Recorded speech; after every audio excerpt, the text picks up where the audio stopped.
Hi everyone, thanks for watching. You can support our work on our website ageoftruth.tv. And please like our videos, subscribe to our channels on YouTube, BitChute and Brighteon. And remember to hit the bell for notifications. And follow us on Instagram and Facebook. To be sure not to miss any of our shows, you can sign up for our newsletter on our website ageoftruth.tv.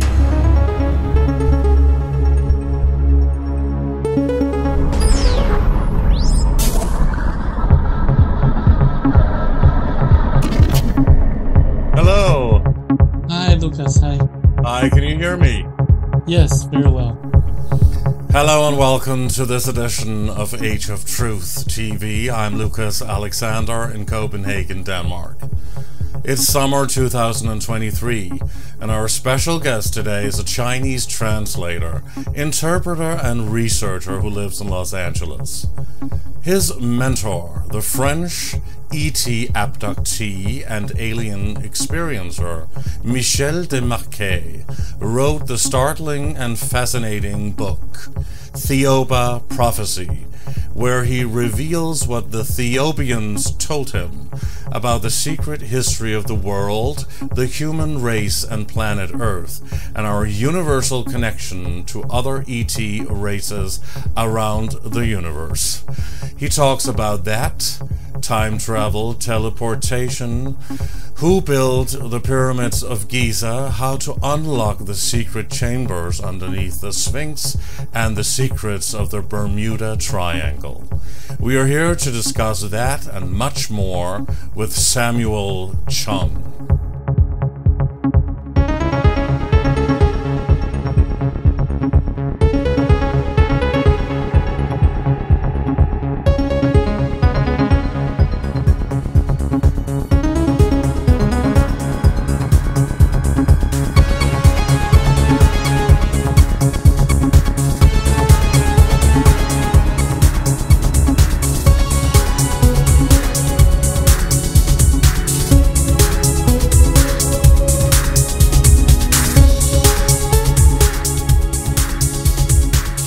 Good evening from Copenhagen, Denmark, and good morning to our special guest today, joining us from Los Angeles, California.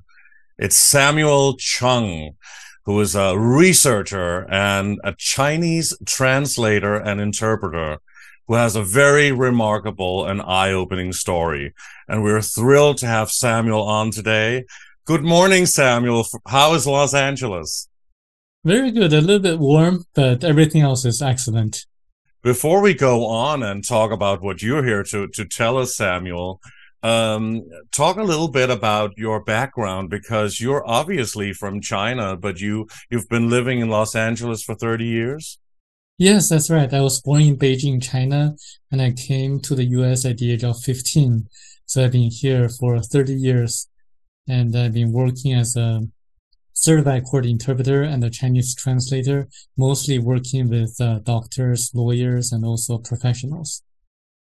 Wow, so you know a lot about those things, law or justice and all of that? Yes, and also medical information. And also people from different industries, sometimes they need help to communicate with people in China. So I get to learn and access information that from different industries. Interesting. And suddenly you became interested in otherworldly topics and a lot of things that exist outside of this planet and maybe also on this planet. And you have a very fascinating story, and we're looking very much forward to hearing it and go into a lot of different topics that you talk about. But first of all, I'd like to begin with to ask you a couple of questions that are basically yes or no questions. So this is how I think we will start out. And my first question for you is, do you believe in alien beings, extraterrestrials, interdimensionals? Do you believe in their existence on planet Earth, in other planetary systems, and in other dimensions? Yes, I do. Do you believe that a dark and sinister alien ET force or race has taken over planet Earth and put humanity under frequency control and has orchestrated the ongoing enslavement of the human race and are working behind the scenes as the true hidden hand behind the top power elite? No, I don't. I think it's our own doing. So you do not believe that extraterrestrials or, let's say, reptilians we've heard about or other races are influencing the power regimes of this earth? I do not believe at all. I don't believe in the existence of the reptilians at all.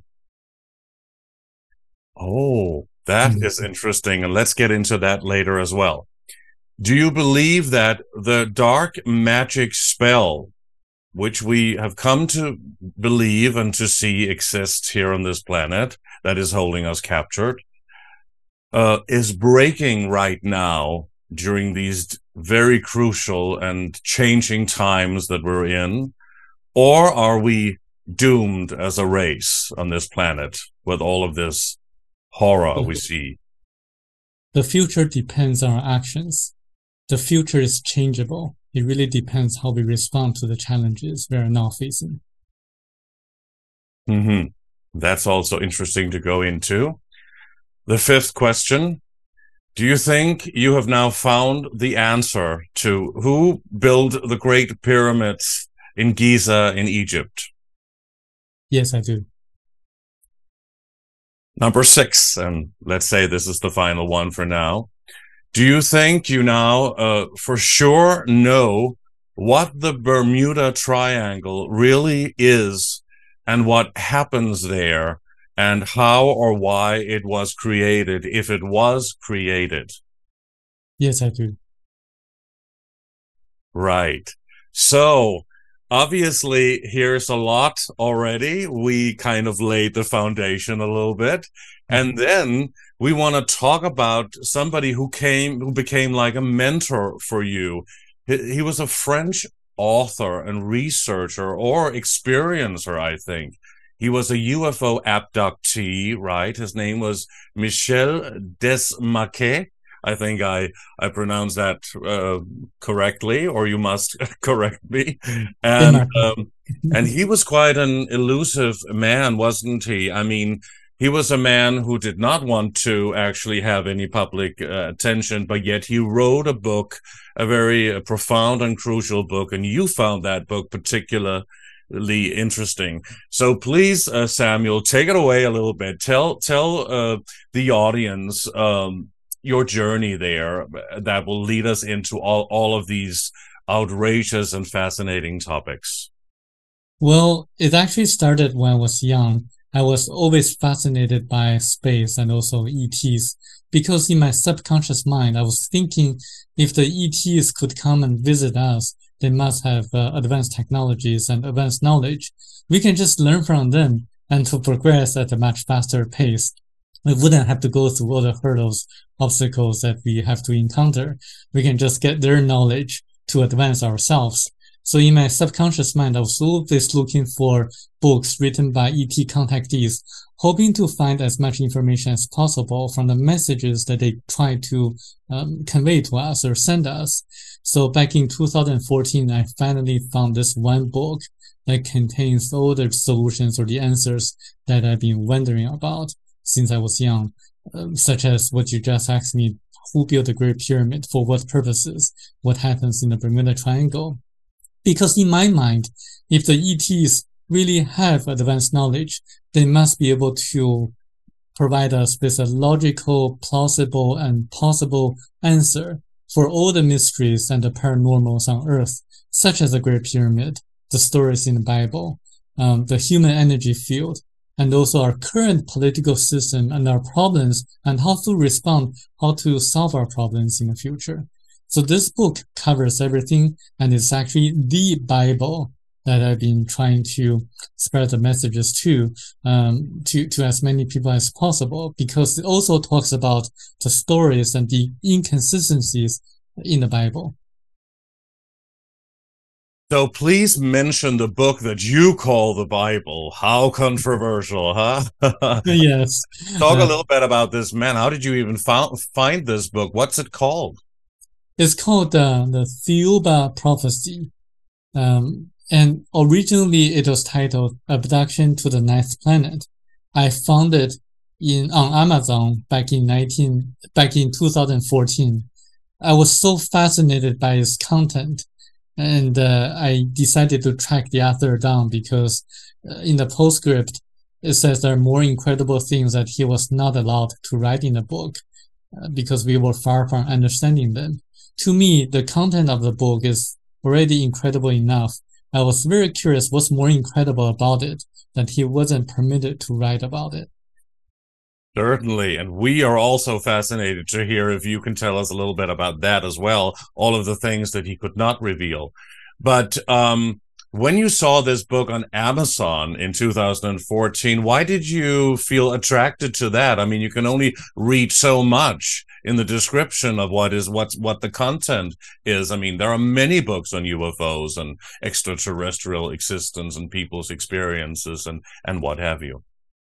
Yes, in the very beginning, I didn't really take it very seriously because by that time I had read so many other books written by ET contactees. For those other books that I read, it's just the books with information that didn't really touch on the paranormals on Earth. They didn't really explain who built the Great Pyramid. They didn't really explain what the Bermuda Triangle was. But this book, I was just reading it as another regular book of ET contactee. And I didn't really pay much attention to it until I read the chapter on who is Christ. In the very beginning, I thought, since halfway through the book, it could be true, it couldn't be true, and it could be false, and it could be just the author's imagination. But the chapter on who is Christ really answered all my questions about the Bible, because I really didn't believe anything written in the Bible before I read this book. Even though I went to church, I went there for social reasons.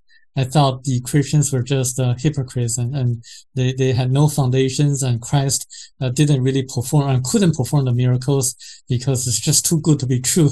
So but after reading this book, I was finally convinced that Christ really came to us and the reasons why he was performing all the miracles and why he resurrected after 3 days.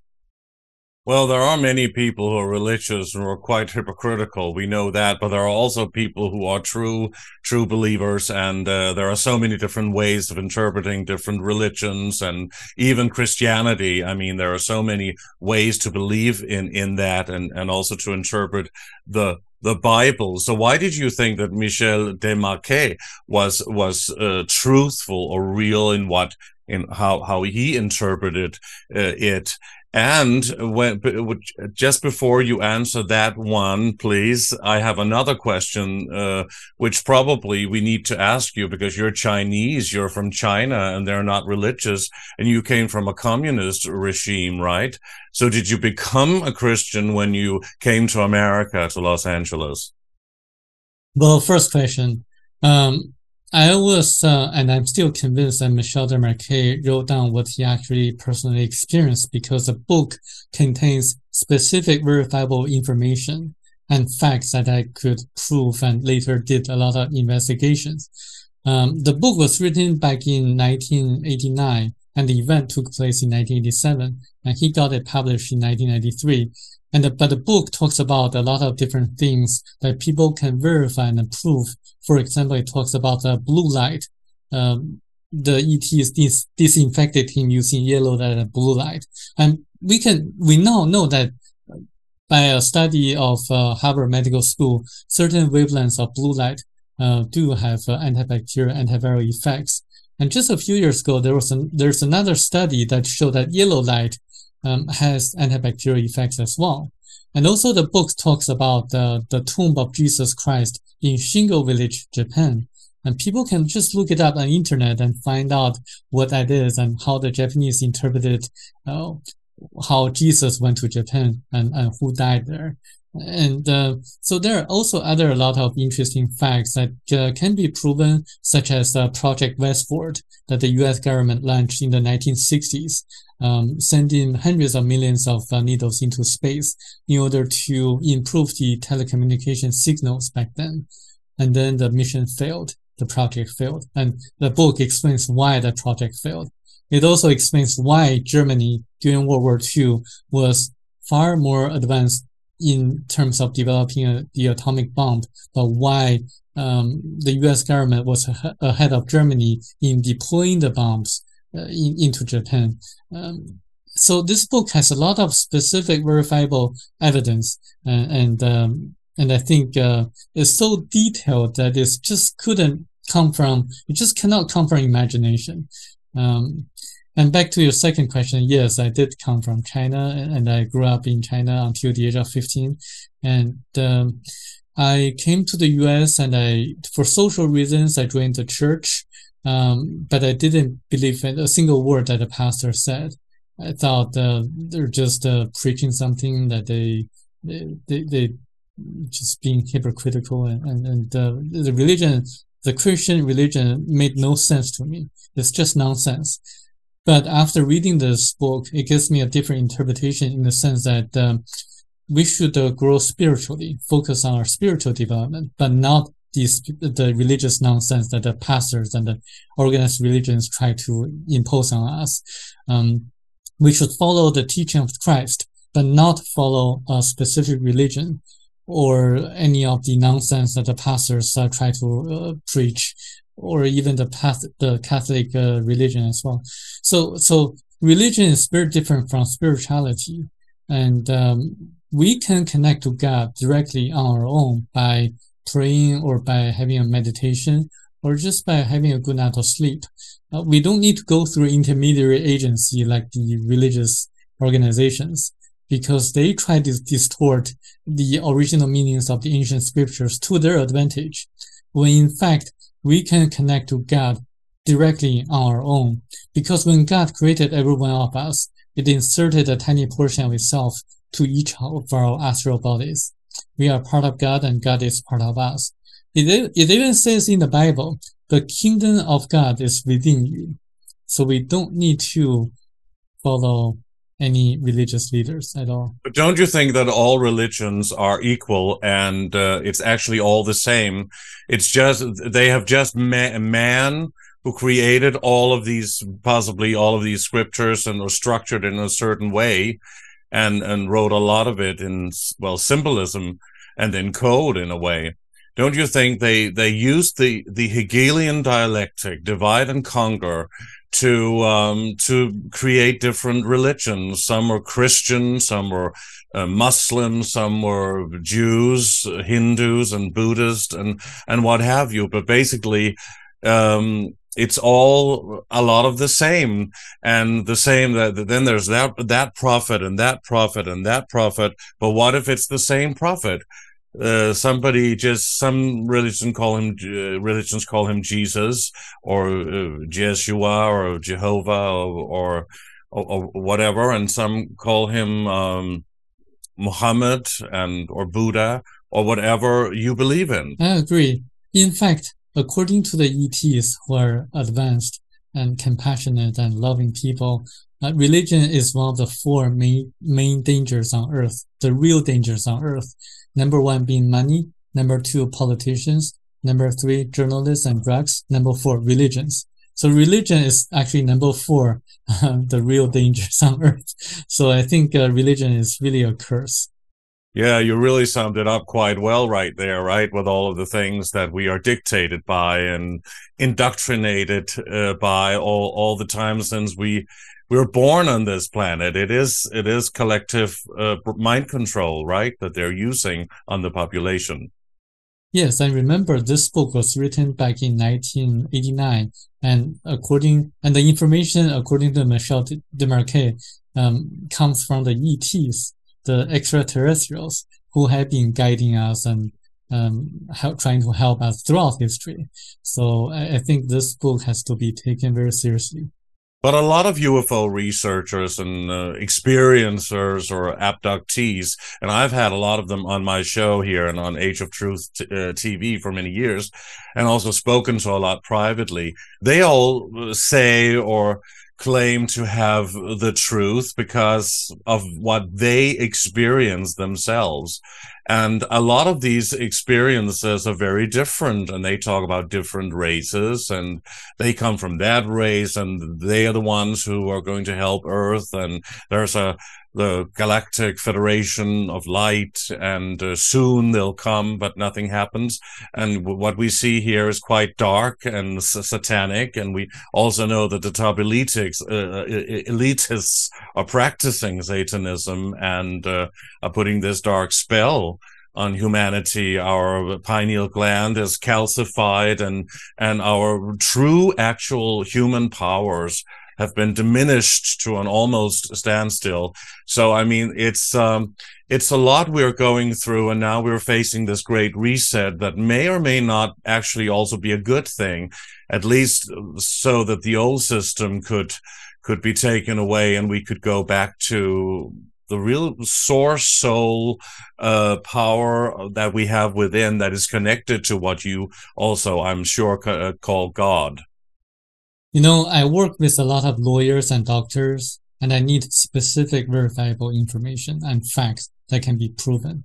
And this book has a lot of information that are reasonable and lays a lot of foundations and can be verified. So for those other people, I would ask them how they would explain the formation and the building of the Great Pyramid of Egypt, and what Bermuda Triangle is, and what about the other things that are like paranormal events, how they explain that. For example, I know there's one UFO contactee that says the Great Pyramid of Egypt was built in a 40-year period with 200,000 slaves. So that wouldn't have been true if you just use your gut feelings or intuition. I mean, even with present technology, even if you had 200,000 slaves, you wouldn't be able to build a Great Pyramid of Egypt. And this just doesn't make sense. So you have to be really more objective and use your gut feelings, and have to really find specific verifiable facts that are plausible and makes perfect sense to you. A lot of history, if not all history, has been changed totally, or is a total lie, or has been tampered with. But they do talk about that these ancient elephant types, the mammoth, I think you would call them, that they helped with carrying the stones and all that. But I mean, we've also talked to a lot of people on this show about frequencies that humanity were able to use before their pineal gland was calcified, and the true power within, how we could bend energy and use energy to lift enormous stones and a lot of other things that you could not carry or hold in your hand, just by the power of thought, and that we could co-create everything around us. And then, of course, a lot of people also talk about extraterrestrial help, and I guess this is where you're going. Indeed. Yes, the ETs presented Michel Desmarquet, the author, how to levitate. They could levitate just using their mind. Because if you think about it, we have weight here on Earth because of gravity. If you can just neutralize gravity using a vibration, then we would be able to become weightless, without weight, and we would be able to levitate. Similarly, the Great Pyramid was built this way, using anti-gravitational technologies. And also the way they cut the huge stones was through means of supersonic vibratory systems. So they use supersonic like waves and vibrations to cut the huge stones. Which is really sound frequencies, right? Yes. Yes. And like we can also use sound healing for healing diseases in the body. Yes, exactly. And because they had the knowledge before the sinking of the Atlantis, ancient civilization Atlantis, they had the knowledge. So they were able to do that very easily. But after Atlantis sunk into the ocean, the knowledge was lost. So that's why we became more and more into a spiritual downfall spiral of spiritual downfall. Some researchers claim that Lemuria was a reptilian kingdom, and Atlantis was inhabited by the Nordics, or the let's say the Nordic looking aliens that look kind of human, quite beautiful, blue eyes and all that. And then eventually they made a peace treaty, and they created a kind of a cloned race that became humanity, a slave race. That's why we also have the reptilian brain. This is what some researchers claim, and I thought that would be interesting. And in that way, we don't have access to what we maybe originally had access to. Is a hypothesis. What really happened, according to this book, Thiaoouba Prophecy, was that there existed a continent in the Pacific Ocean called Lemuria about 250,000 years ago. And actually, during that time, there was another race of E.T. that came to Earth trying to migrate their own people because of their overpopulation problem. So they tried to migrate their people to Lemuria, but they encountered certain resistance from the Chinese. So they decided to build an artificial or bases on the far side of the moon as a transfer station to migrate their people face by face. So this is why some people say there are alien or ET bases on the backside of the moon. Yes, there are. And this book explains who built them and for what purposes.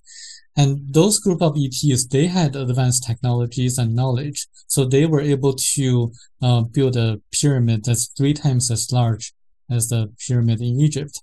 They had a very successful civilization. They didn't have any money in their society. People were compassionate and loving. No one took advantage of each other. They just grabbed everything they needed from the market without giving anything in exchange. The Atlantean population you talk about on Atlantis. Lemurian. Yes, Lemurian. Is that what Michel Desmarquet said? Yes, he actually went to the past about 14,500 years ago. Really? He actually visited the Akashic record, personally experienced what it was like before. So he could actually go tap in there and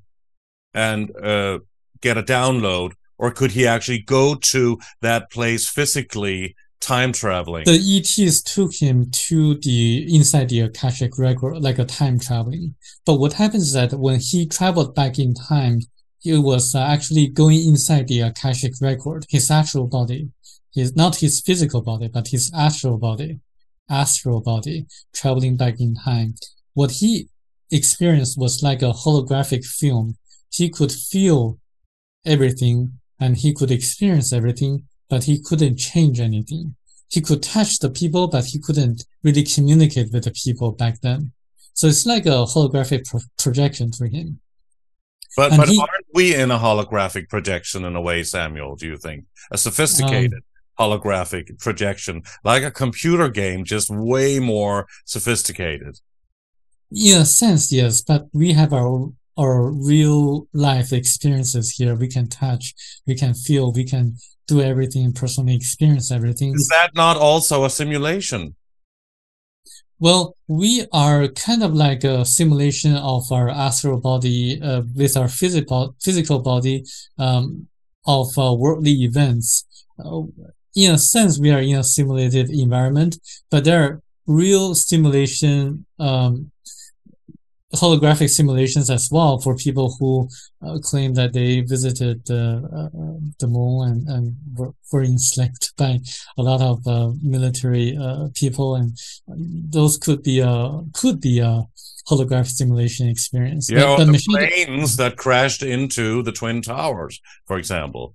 People say that the military in America and around the world has had that technology for 50 to 100, maybe hundreds of years, and they're far ahead than what they're telling us. I believe so, and I agree that could be true, because the Twin Towers is, if you look at building number 7, no plane hit it. but it fell straight. It's just like a controlled demolition. Absolutely. Yeah, and who benefits the most? The military-industrial complex. Yeah, and they can change the laws and create more control and surveillance and a world that is not very free and open anymore. And specifically, the ETs tell us that there are 12 families running everything behind the scenes, and very few people know who they actually are. Not 13 families? 12 families, not 13. Hello? I cannot see you. Your picture is frozen, and also I cannot hear you. So, Samuel, you changed the setting because we had a little internet problem, a little breakdown here, but now we are back again, and you were in the middle of a sentence, actually, talking about what you translated. Yes, I translated another book from German into English, and the title of the book is 334,000th Lies, LIES, written by the former highest degree chair of a secret society that was founded in Germany. And I did some research. It turned out to be the Illuminati.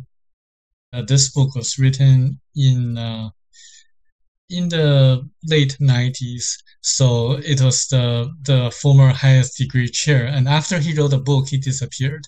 Okay, so he was talking. That was a gentleman who was part of the present Illuminati, which is, of course, changed enormously since Adam Weishaupt and that time when he created the Illuminati in 1776 as a secret society, a bit against the Vatican and the Vatican hierarchy and their power over the world. Really, a lot of them were Knights Templar, right?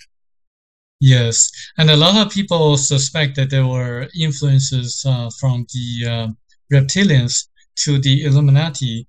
A lot of people say that, but I kind of agree with a different perspective, a different interpretation given by a Dutch banker named Ronald Bernard.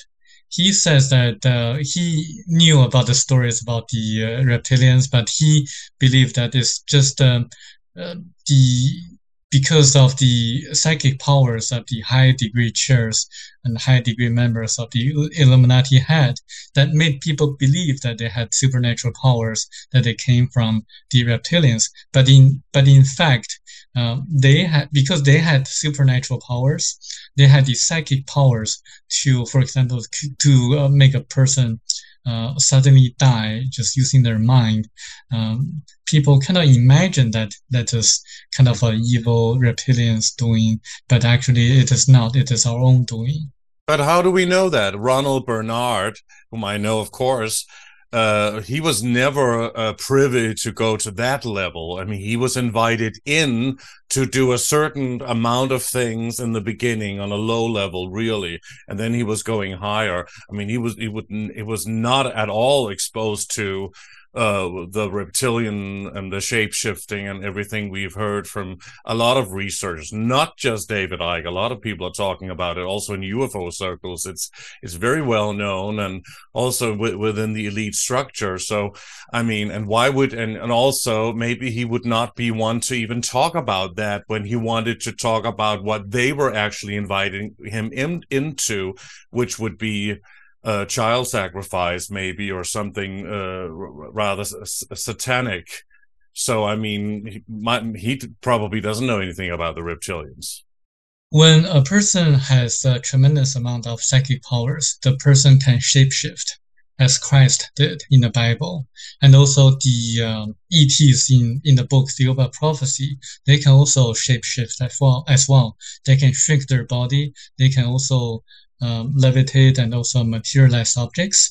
When a person has enough sufficient psychic powers, they can do that. And actually Christ, when he was about to be crucified, I think Pilate wanted to, this is an anecdote story, Pilate wanted his own son to replace Christ to be crucified on the cross.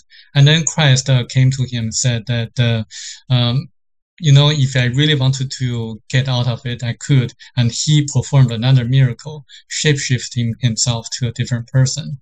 So at that time, Pilate realized that it was the destiny of Christ to be crucified on the cross and then resurrect, to preach certain kind of lessons to the people at that time in order for the people to believe him.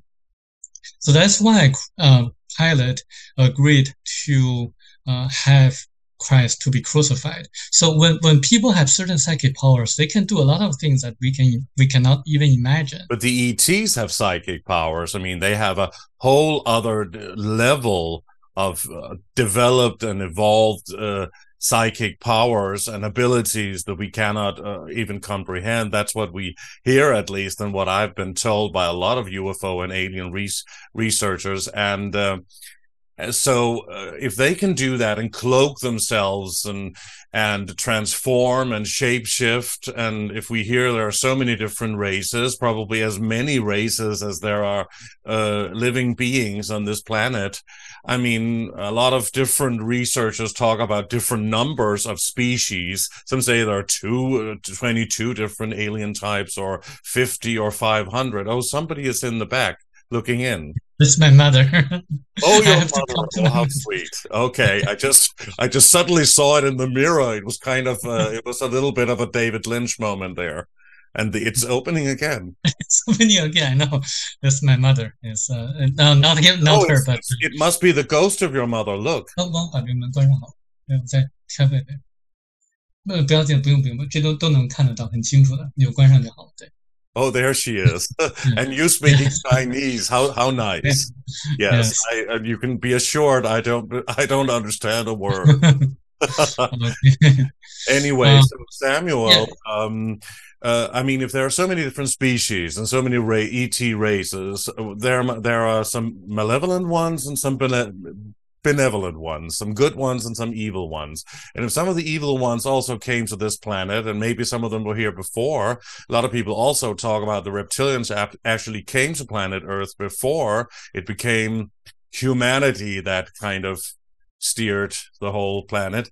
So, I mean, why should there not be reptilians if there are Greys, if there are Nordics, if there are Thiaoubas,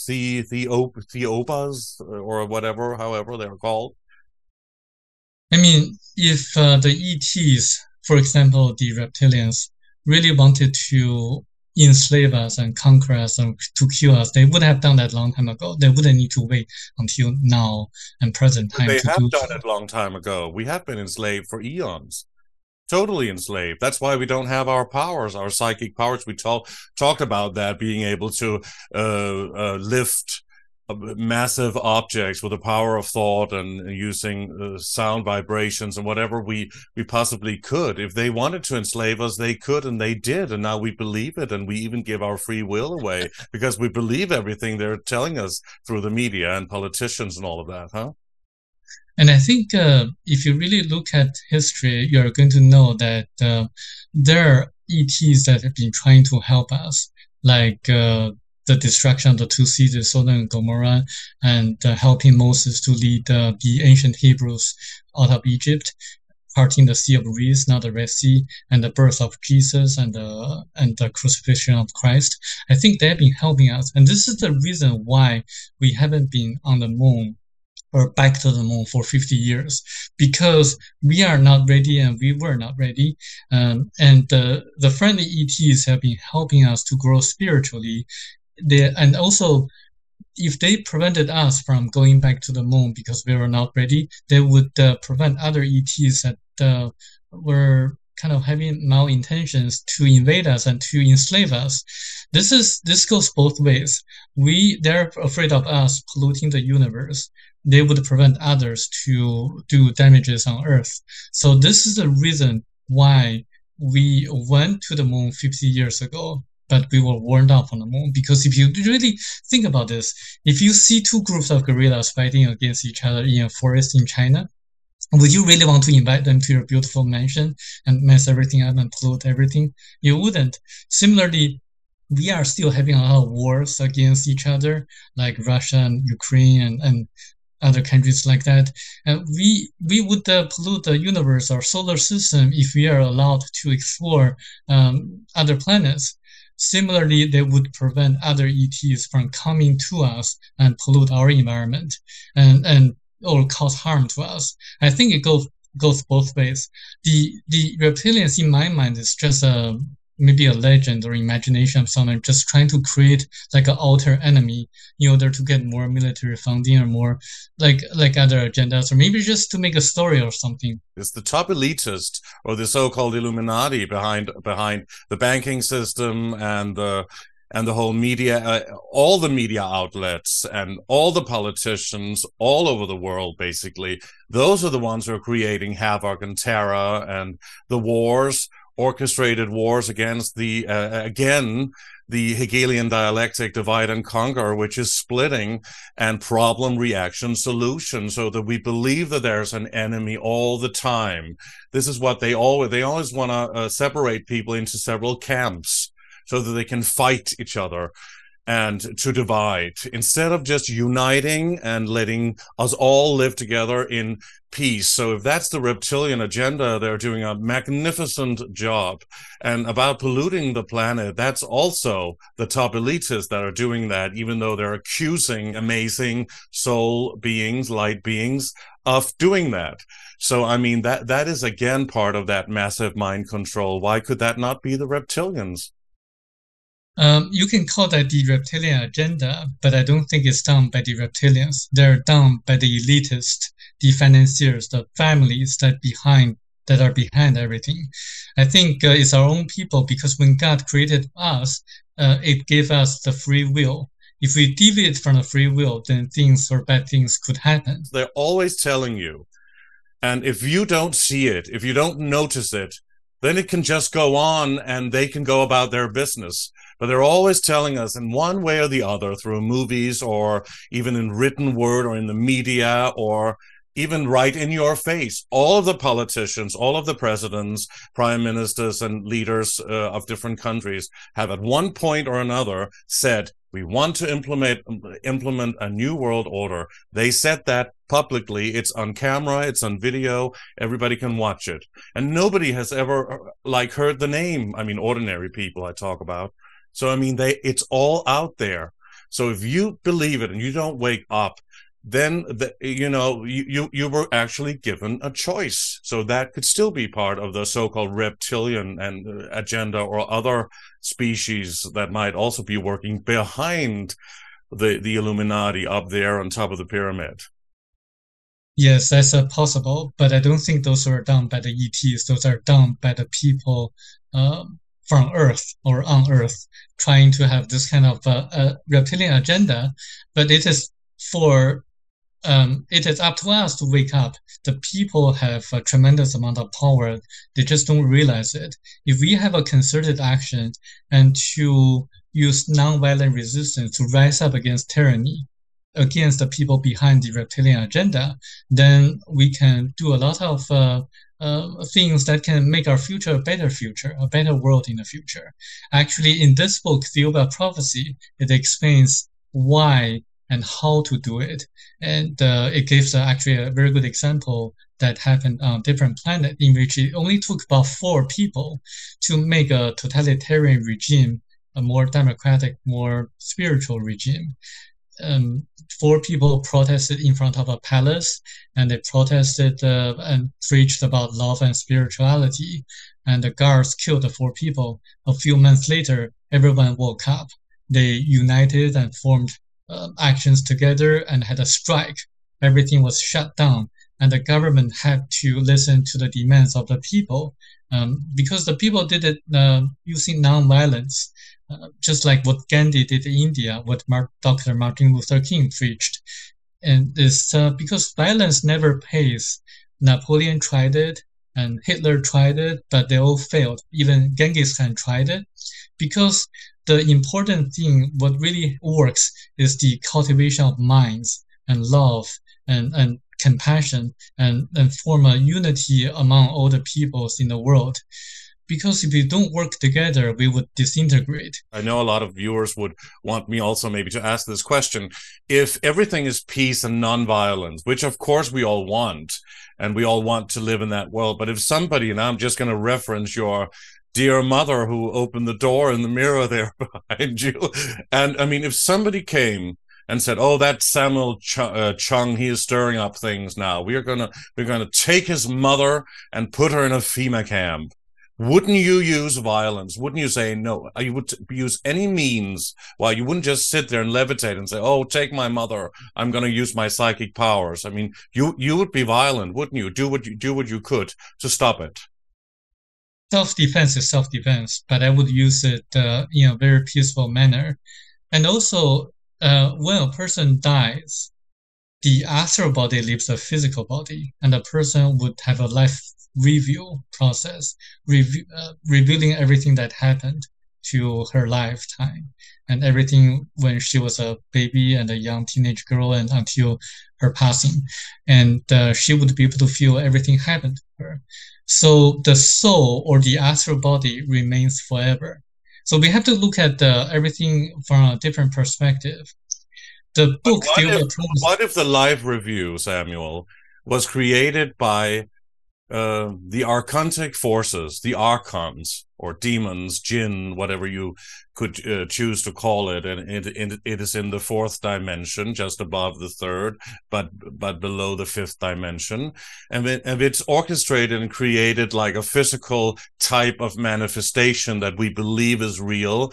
Once we leave our bodies at the point of death and go through the tunnel of light, see the life review, meet Jesus or Buddha or Allah, or whoever we believe in, and see our mother who probably passed before us, and see all of these people looking their best. That could be part of manipulation and illusion as well, like a computer game for these demonic entities, that because they want to keep on feeding on us, feeding on our soul energy frequency level, and want to manipulate us to choose to go back and incarnate into a new body with a wiped memory on this planet once again, and then go through whatever we have to go through. I mean, that's the thing we've been talking about quite a lot on this planet. So, I mean, even when we're beyond this 3D manifestation level that we're on right now, there could be manipulative forces as well,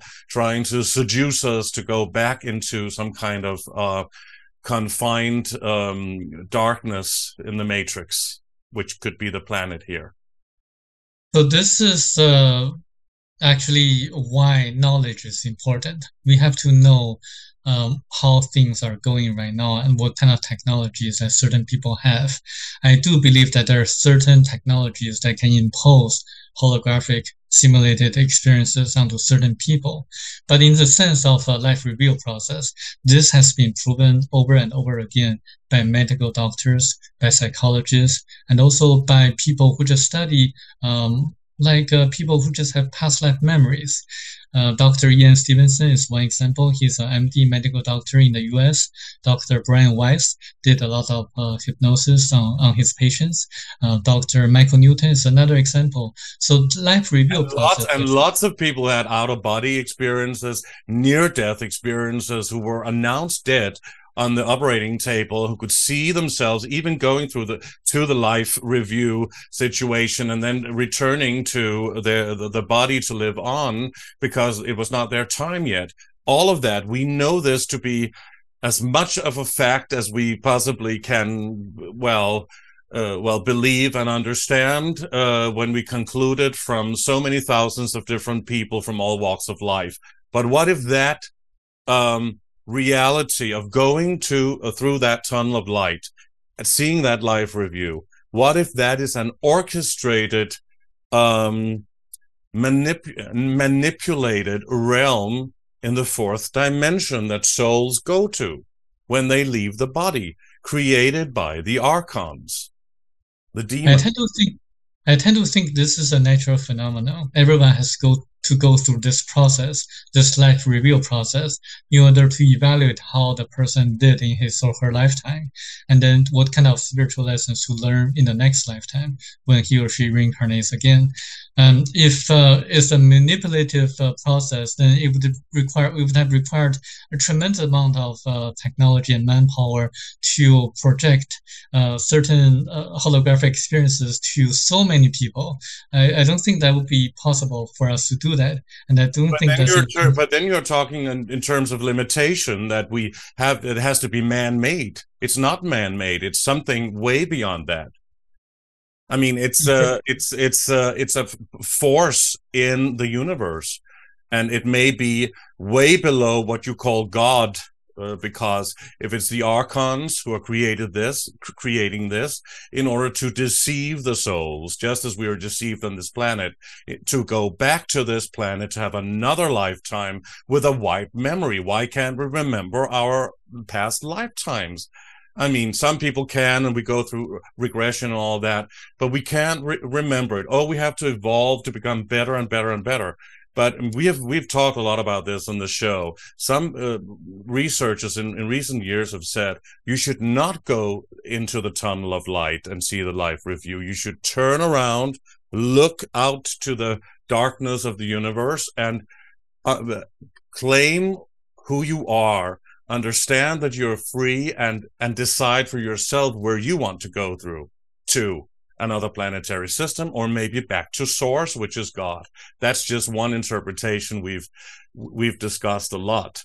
So it's just also to think out of the box, because maybe the matrix in this whole box here is way more complicated than and beyond the three-dimensional understanding of things.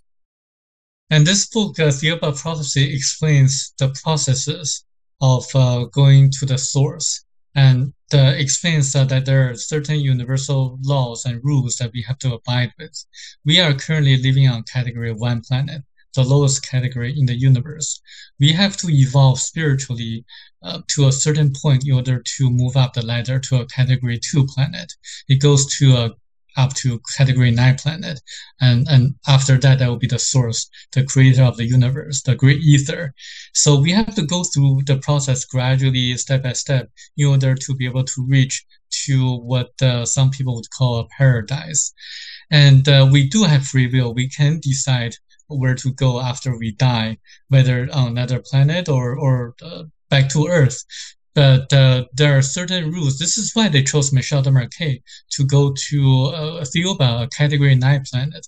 That's because he had 80 past lives already, and that was his 81st lifetime. Only people like him would be able to survive for 9 days on Category 9 planet. So this is a inflexible universal law they have to abide with. People like me, I probably didn't have 80 past lives. I could probably only survive for a few days, maybe 3 or 4 days on Category 9 planet.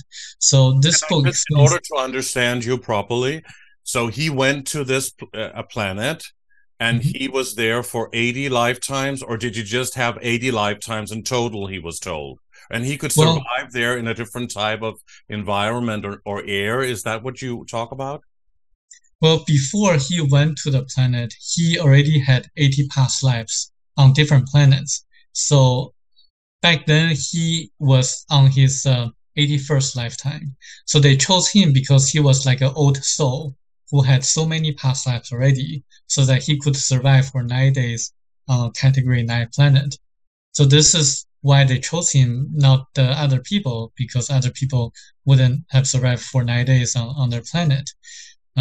And this is why they were able... I mean, this book contains so many specific facts that I find to be very interesting. And it talks about reincarnation, and they showed Michel Desmarquet who he was in his past lives. For example, he was a German mining worker. In one of his lifetimes, he was a Japanese goldsmith, and a few times he was a beggar on the street. Or a child in Africa, until he was eaten by a lion. And then he was also like a queen on a different planet. So in each different lifetime, he was a different role, learning different lessons. According to the ETs, life is just like a wheel. So what goes up has to come down. So we have to experience different kinds of lives in order to learn different spiritual lessons, in order to evolve spiritually. And this is why it's important to gain spiritual lessons in our lifetimes and not to focus on wealth accumulation or accumulation of materials and monetary gains. Exactly. Yeah. So, but why, Samuel? Do you think that Michel Desmarquet was telling the truth? Why him? Why do you think that his material, his information, his downloads, and all of the things that he wrote in his book, why do you think that was the truth? Why did it resonate so much with you? What was it that resonated so much with you? I mean, there are many people who have had similar experiences, and I have also had people like that on the show. But I mean, what was it? I mean, he could have just written it as fiction and being like a sci-fi author. We've seen a lot of those and read a lot of those kind of books. But you actually made an extraordinary effort, and you bothered to actually try and find this man. You were an investigator, like a detective, trying to find where that man lived, because he was very elusive. He was not out there to gain public attention, and you tried to find him on the other side of the world in Vietnam, and you traveled there. You managed to find him, and when you did, he didn't even want to see you, did he? But I mean, that story in itself, that also that describes you quite well as a very ambitious man with a drive, and there must have been something that was so profound in you that you believed this man so much. Please go into the details of this fascinating story of how you met him. Well, let me explain why I'm convinced that everything written in the book is real. First, because it explains all the questions that I had when I was reading the Bible. In the Bible, there's no record of Jesus performing miracles before the age of 30. Everything happened afterwards when he began preaching. And why there's a tomb of Jesus Christ in Shingo Village, Japan. And why when Jesus, after he began preaching, he didn't call his mother mother. He called his mother woman. Because according to this book, Jesus and Christ are two different beings. Jesus was indeed born out of Virgin Mary by an implant put in by the E.Ts, by the Thiaooubians, just to make people believe that someone extraordinary was going to be born this way, born out of the Virgin, and to fulfill the prophecies. Even though Jesus was highly intelligent and highly spiritual, had a very in-depth conversation with the teachers of the temple, he couldn't perform miracles. Because when someone is born this way, born into an embryo, he had to pass through what the Nagas would call the river of oblivion, forgetting everything happened in the past, forgetting the knowledge to perform miracles. He later went to India. This is why some people say that Jesus went to India. Indeed, he did. And later went to China and died in Japan at the age of 105 or 106. And this is why at the age of 106. Yes. Not 33. Not 33. This is Jesus by Christ. It's another being who was crucified on the cross. So Christ, on the other hand, was a being that was from the planet Thiaoouba, who took on the body of Jesus, made a new body of Jesus, made by the seven masters of Thiaoouba, just to make people believe that this is the same Jesus that went to Japan. And because they did that just to be able to perform miracles, because only through that Christ would be able to remember how to perform miracles. And he did that just to make people believe his teachings and preachings, because people back then and people nowadays are the same. They were highly spiritual, and we are highly skeptical. They were highly skeptical. They wouldn't have believed anyone just like me or you, just teaching the basic principles of life, like love and spirituality, and he had to perform something that they couldn't perform, like the miracles, in order to convince people that he was someone special, someone coming from a different place, so that his preachings could be believed. He was crucified on the cross and resurrected 3 days after, just to show people at that time that there's life after death and there's reincarnation. But the concept of reincarnation was later removed by the Catholic Church Council meetings.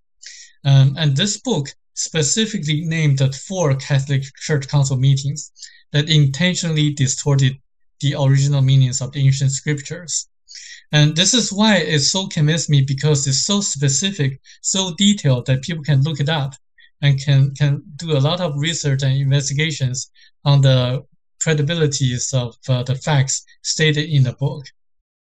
So I decided to track the author down because what he wrote in the postscript, that there are more incredible things that he was not allowed to write about. So I did a lot of research on the internet, and I found a tourist who visited Vietnam and posted a photo of the bungalow that, like a motel that Michel Desmarquet was living at that time. I didn't know his exact address, and he refused to tell me.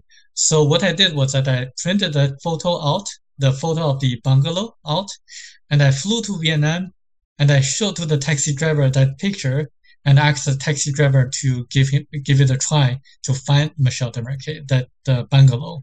And but I mean, you went to Vietnam and you had you printed out a picture of a bungalow, and yes. but Vietnam is a big country, right? I mean, there's a lot of land and nature. How would this guy know? I mean, that's bold. That's brave of you, huh?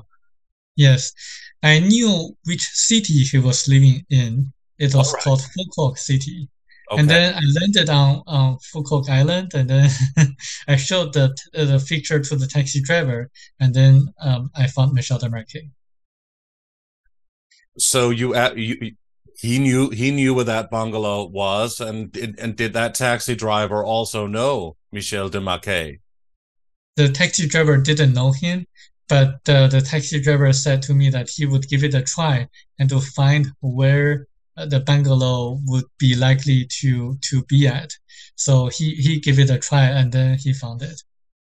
Wow. And when you were driving out there and you got out of the car, what happened? After I got out of the car, I went to the front deck. It turned out to be a motel for tourists. And Michel Desmarquet was having an afternoon nap. So I waited until he woke up. After he woke up, he met me. I said, "Oh, Michel, you are Michel. I'm so glad to meet you. And this is, I'm here for this book. I have a lot of questions to ask you." And he just said, "Oh, yeah." And then he just put me off. I was so surprised that he wasn't really that welcoming to me. And I kept asking him questions about the book. And he thought the questions were so stupid, and he just actually said to me that, read the book one more time. You're going to know all the answers, like having a very thick French accent. So I was pretty disappointed. So I tried to think. You would be. Yeah, I was very disappointed. You traveled a long way, my God, and then he was so nasty to you, really. Why do you think, don't you think he was shocked that somebody did that? I think he was probably having a depression, and also he was a private person. He didn't want people to bother him because of the book. So he was really not that welcoming until about 2 days before I was about to depart. He showed me a contract that he signed with a Chinese publisher who paid him $2,000 for the copyright or royalty fees, but never got back to him. He wanted to know whether the book was published in China or not. And he asked me to follow up. I was trying to make a good impression and trying to make a friend of him. And so I gladly, very delighted to accept that task. So I did, and I followed up. It turned out that because of the censorship in China, the publisher decided not to have the book published. So Michel Desmarquet asked me to find a different publisher, which I did. I tried so many times, and through a personal connection, and the book was finally published in China as a science fiction. As science fiction, and not as he had written it, but so some things were changed and you changed it. Well, the book didn't change for most part. They just removed a few sentences that related to the communism and also the Tiananmen Square incident back in 1989. So the book was finally published, but only a few sentences were removed. But the genre was science fiction, even though everything else was kept intact. So you were there and you met him. He was not friendly and you tried every day or what? And then did you get to talk to him and ask some of those questions before you were about to depart some days later? And then he suddenly showed you this contract. I tried so many times. I tried to ask him so many questions in the book. He just said, read it one more time. He didn't really explain too much. Even though I tried it using like sneaky tactics, he liked to play chess. So I was trying to using chess as a distraction. So we played chess together. He was a very good player, and I tried to sneak in a few questions while we were playing, and he just didn't answer the questions. But he told me that he knew that I was coming, but he still gave me an attitude.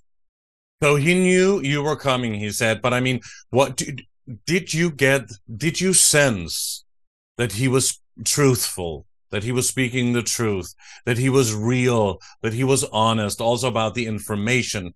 Because it seems a little bit like he was trying to avoid being confronted by what he had written and avoid to have too many questions asked, because suddenly he would have to answer for it and not just sit there and write all of that. I think he was pretty disappointed at that time that no one believed him, not even his wife. His wife, to this day, she's still alive. She still doesn't believe what happened to him. She still thinks that he was having an affair with another woman. And a lot of people, even the ufologists, didn't believe him at all. So he was having a major depression at that time, and he really didn't want to be bothered. He was extremely cynical to what was happening around the world. And he really wanted to have a quiet life, and he really had nothing to gain by having the book published. I mean, the sufferings, the emotional sufferings he had was nowhere near it's just, he had little to gain. If he was trying to make money out of the book, he would have tried to answer all the questions I had, and he would try to speak at length about his experiences publicly so many times, even though and he tried, but he failed, and he didn't want to continue because really no one believed him. So his wife thought that he was having an affair with another woman, but why did he think that? I mean, why did that have anything to do with the content of the book? Well, he was gone for 10 days or so, 9 or 10 days or so. So he left. He was taken away by this group of ETs to their planet for 9 days and then came back. So during that 9 or 10 days time, his wife was thinking he must have another woman elsewhere having an affair. His wife didn't believe anything related to the ETs.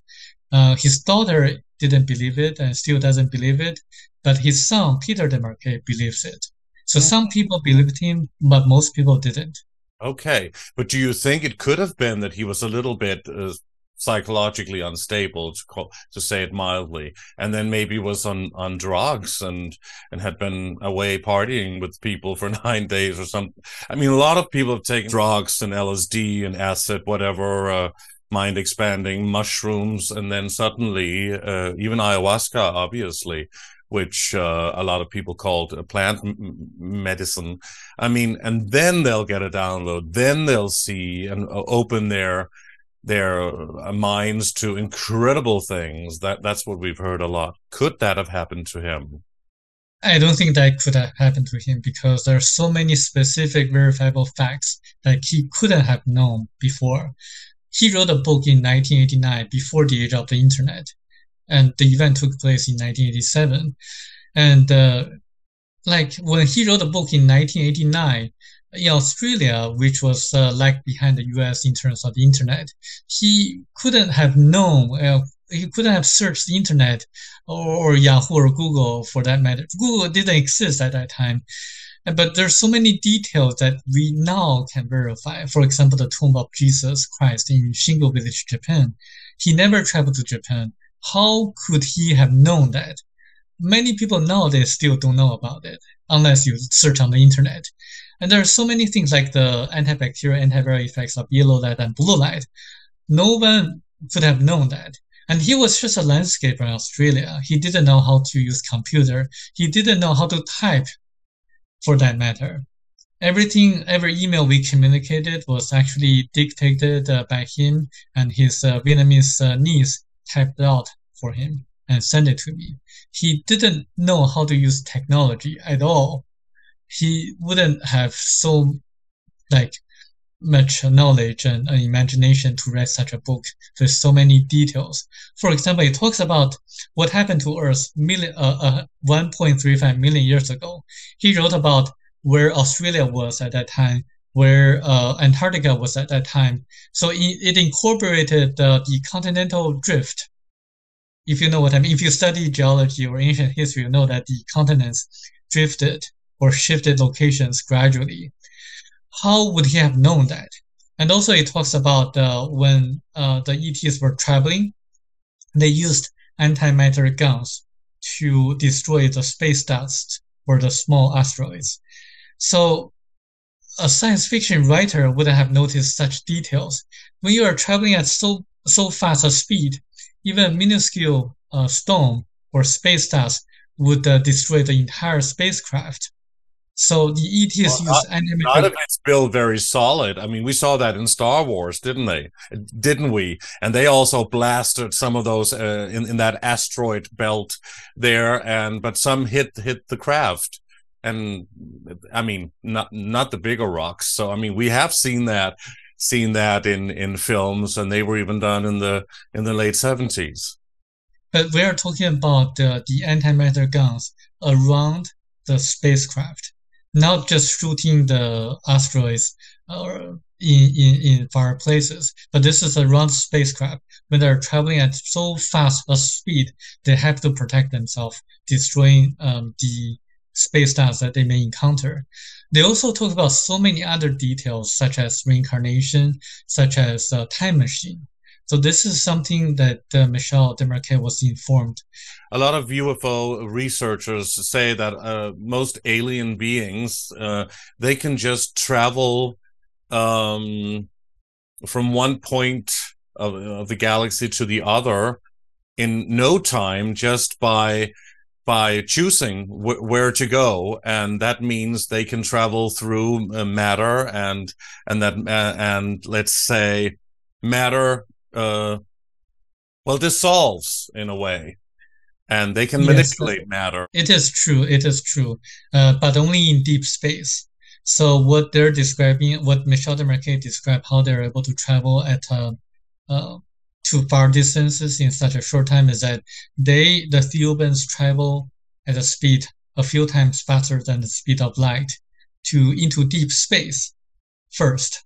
And then from the location in deep space, they use what Michel Desmarquet would call transubstantiation, or what I would call teleportation, to another location immediately, instantaneously. Teleportation, and they can even do that here on Earth. I mean, we've talked about, a lot of people say that the military can do that, and even in the some of the institutes have talked about teleporting one particle from one room to another. And if they can do that, and what we've heard about people teleporting, they can go to any time on the timelines, time travel, and also to different parts of the world, and why not the moon? What Michel Desmarquet explains that they can only do teleportation in deep space because if they did it near Earth or not in deep space, the spacecraft would explode.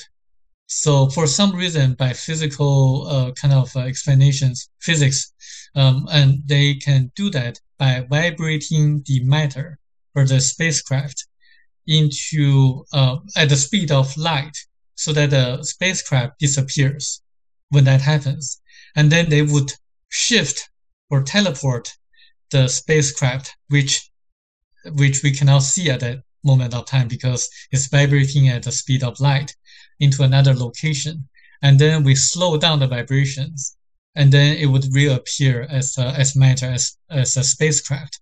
But that can only happen in deep space. But So why if it can happen here on Earth, according to a lot of people that talk about materialization and dematerialization, you have the coordinates, and then you can go from one point to the other through a teleport, or in the ancient times, maybe through the power of will. materialization or manifestation is different from teleportation, because materialization is turning energy into matter by the mind, the power of the mind. I know some people in Los Angeles who can do that. Actually, a personal friend of mine who I worked for in the past, she can do that, materializing herbs, Chinese medicinal herbs from thin air, just using her mind. It's doable. Yeah, if you like, I can refer her to you or introduce her to you. She doesn't speak English. Well, we know that in China, all of the ancient remedies come from China, and they had a lot of healing medicine and all of those things that we're not allowed to use or to talk about here in the Western world. And all of that come from China, and maybe that's also been suppressed there. I don't know. But I mean, of course, we have all of the herbs and all of the remedies to heal ourselves and also to do other things. But I mean, all material things are made of atoms, and Yes. atoms have no solidity. And if you go really, really close to anything, we don't have the ability, but if in a microscope or whatever, a really sophisticated one, if you go that close, it dematerializes and it doesn't exist. That means that I don't exist, you don't exist, and the table we're sitting at or wherever, it doesn't exist. So but it exists when you go away from it, out from it, and then it materializes. And if they have the technology or the ability through the power of thought or whatever, the ETs, and even military technology on Earth, then they can maybe just use these atoms to materialize and dematerialize things, places, and teleportation. Yes, and everyone can do that if they know, if they have the knowledge, like Sai Baba did it, and a few others did it in the history of mankind. And it's just that we don't have the knowledge, so that we cannot do it. But this is very interesting because it talks about other facts in the book that we can prove and later verify. And they talk about the human energy field as well, the auras and chakras, and explains what sex is. Sex is actually the energy exchange of chakras of the male and female. Only when the two people are truly in love can the energy be effectively or efficiently exchanged, so that they feel much better after the sexual intercourse. So it talks about the human energy field as well. Talks about the importance of using colors to improve our health in general, because the mind affects the chakras, and the chakras affect the human energy field, the auras, and the human energy field affect our physical body, our health in general.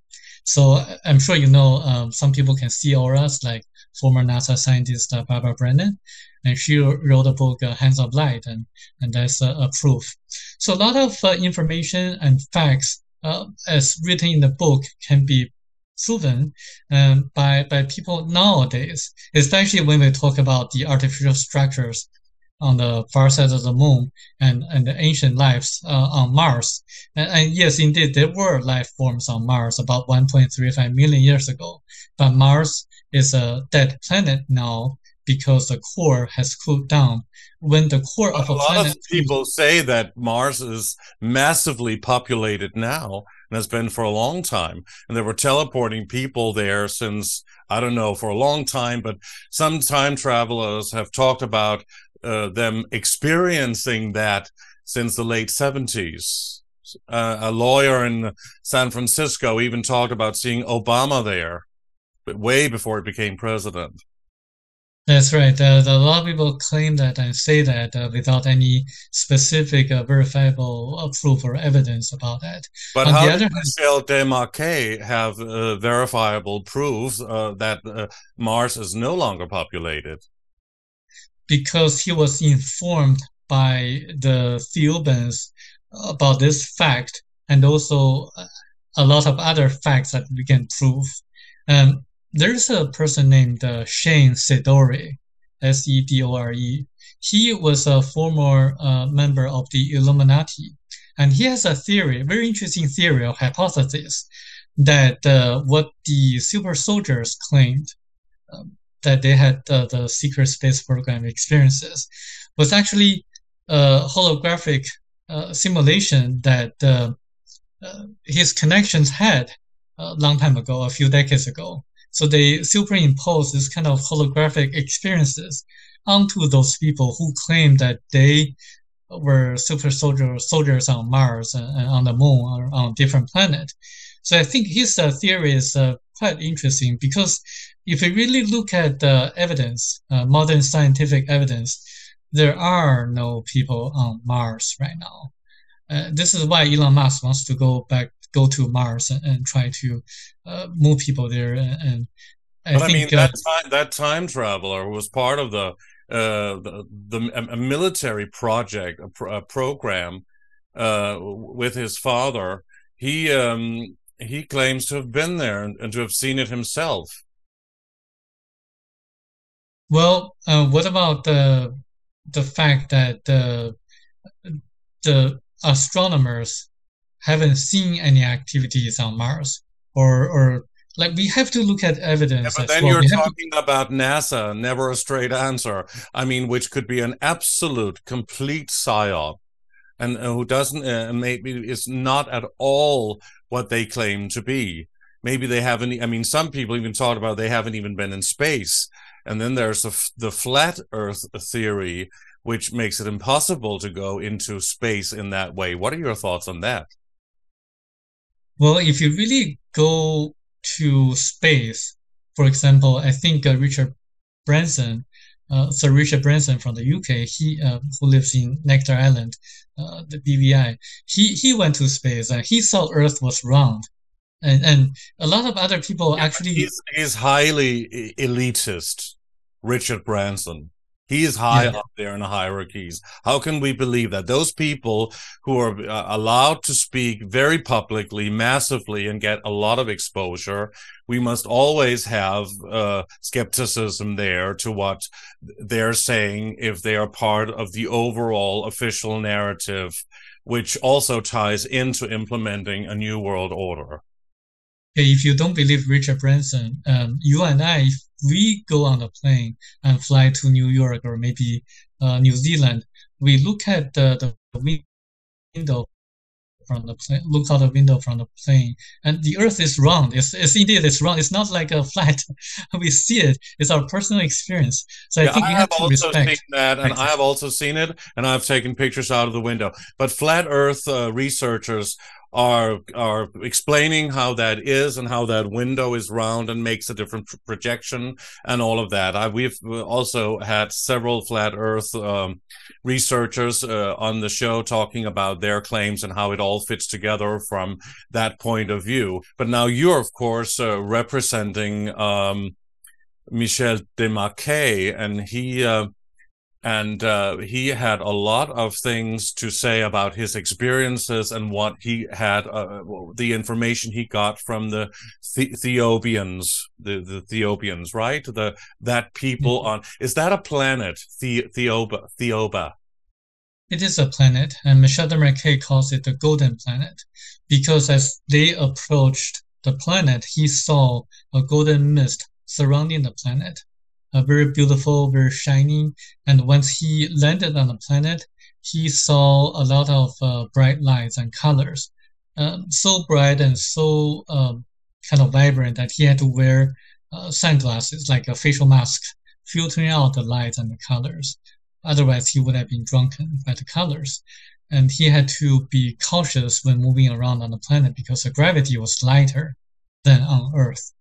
And he was informed a lot of the ancient histories of Earth, where we all came from. The blacks and the yellows came originally from a different planet called Bagratini about 1.35 million years ago.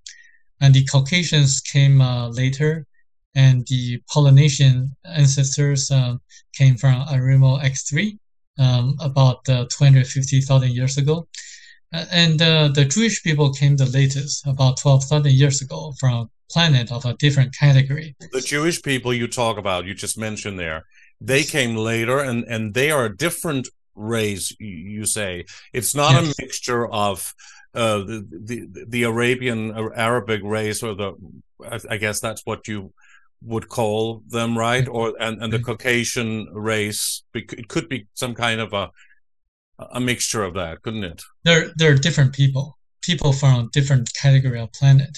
So we are on category 1 planet, and they came from a category 3 planet about 12,000 years ago, accidentally. They were not supposed to, but they had a malfunctioning of their spacecraft. So they crashed onto an area which is now southern Russia. And 3 people survived, and they moved south to Israel, the Israeli area. And then they built a lot of civilization, or maybe like build themselves up and had all the stories. Because this is a very sensitive topic. A lot of people ask me how to explain the why the Jewish people were constantly being persecuted, and this is by Michel Desmarquet's accounts, because the Thiaooubians explained to him that because they were originally highly spiritual and had the knowledge, they were far more advanced than the people on Earth at that time. So they were able to survive, and then to really build a community over there. And the E.Ts, the Thiaooubians, didn't really intervene because they thought that they would really mix with the people on Earth, mix with the blacks, the yellows, and the Caucasians or the Middle Easterns, but they didn't. They had their own rules and cultures that didn't intermarry with other races of people. So they kept their bloodlines pure. And because they do everything so well, so a lot of people became very jealous of them. So they try to, so this is another matter to explain in the future, but they were always, by universal law, always prosecuted on Earth because they actually came here accidentally from a different category of planet. And this is also why they were the chosen people, because under the Roman regime, Roman rule, the Chinese, I know for a fact, that they were having a spiritual downfall. They were not spiritual, and the Romans were using a lot of drugs and had a lot of incest activities and things like that.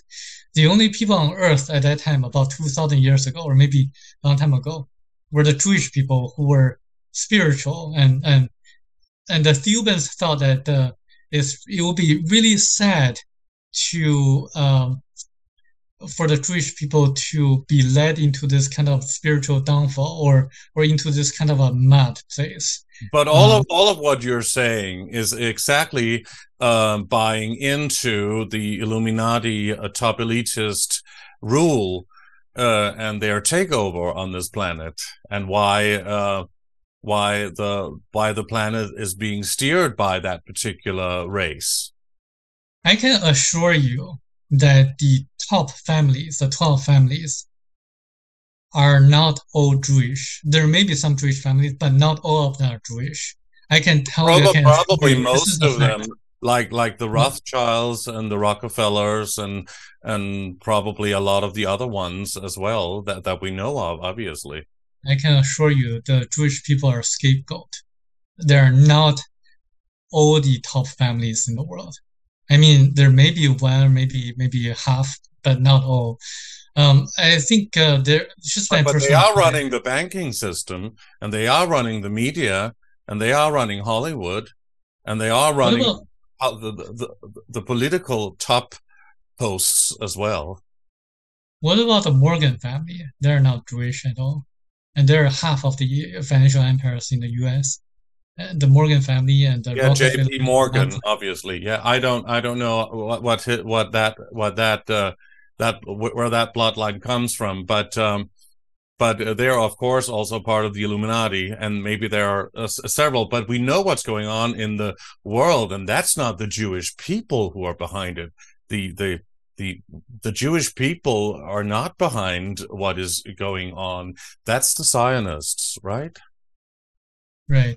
And also, we have to keep in mind that the real members of the Illuminati, the high degree members, they never appear in public.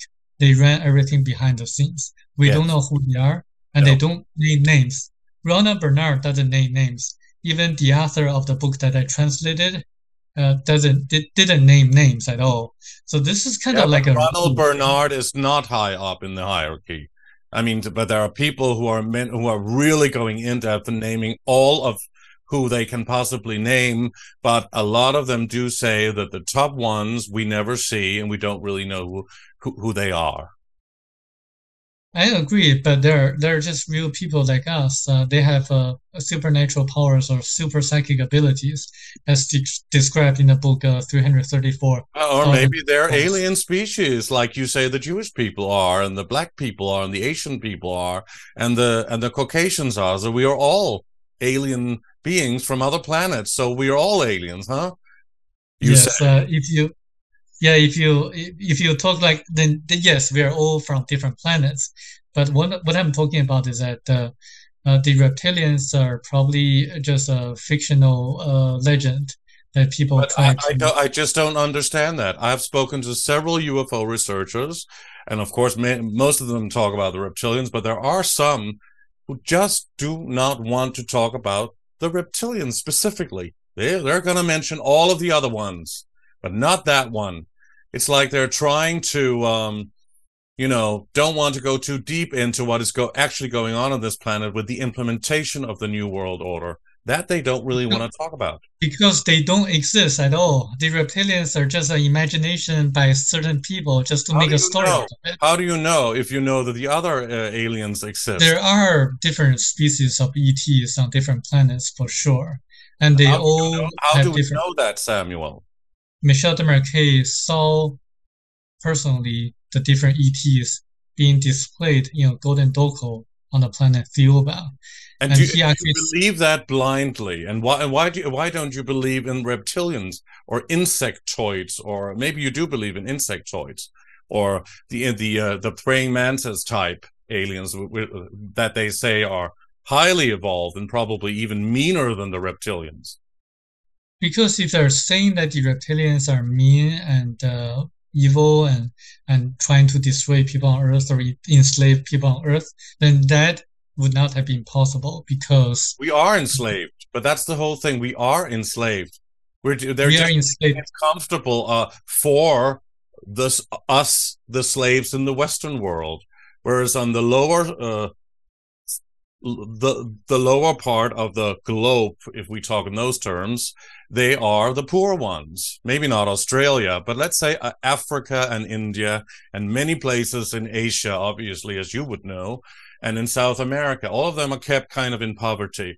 But we are quite comfortable here in the Western world, or we think we are, even though a lot of those races on this southern hemisphere, they are much more into their spiritual sides and into herbal and natural remedies and ways of life in the jungle or in the huts in Africa. That actually was their original way on this planet, at least. So, I mean, to be comfortable doesn't mean that we're not enslaved, because that's just another way of saying, oh, we're giving you a little piece of bread and then you're happy and don't demand too much. And then we don't think we're enslaved. We have free will. What to take?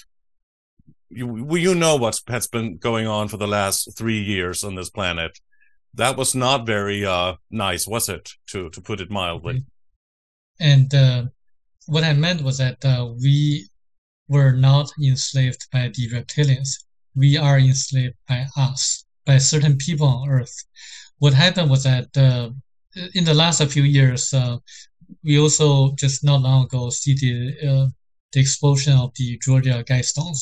I have been trying to find out who is really behind everything like this. Yes, that would be very interesting. I think there may be like a scheme trying to depopulate, but I'm trying to convey the messages that we should imitate the other planets. If we become overpopulated, we should migrate to a different planet and not to depopulate us. And in fact, we have a lot of fertility issues nowadays because of certain side effects and because of certain pollutions on Earth and because of certain medical interventions. Yeah. So we are having a lot of issues health-wise here. So what's really going on behind the scenes? This is a homework for us to work on. Well, they're genetically modifying our food. They're spraying the chemtrails. They're making it possible for us to have a healthy lifestyle. You know, I mean, it's not even possible. We're not even really allowed to grow our own food and to have clean water, which we need constantly. And we are, of course, addicted to sugar and all kinds of other addictions that we have.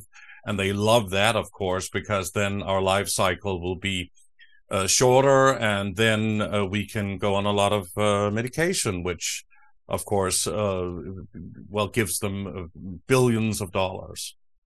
And the solution is for people to wake up, for people to have the knowledge and to act together. You know, sometimes I feel like preaching to the converted by talking to so many topics in this small niche community.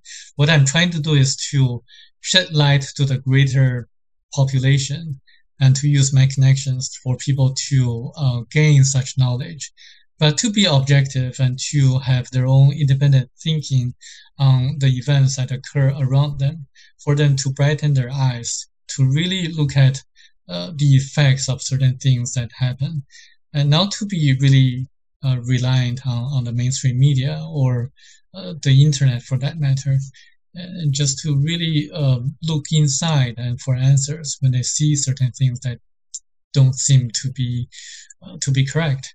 But have you questioned Michel Desmarquet's truth? He believed it was the truth.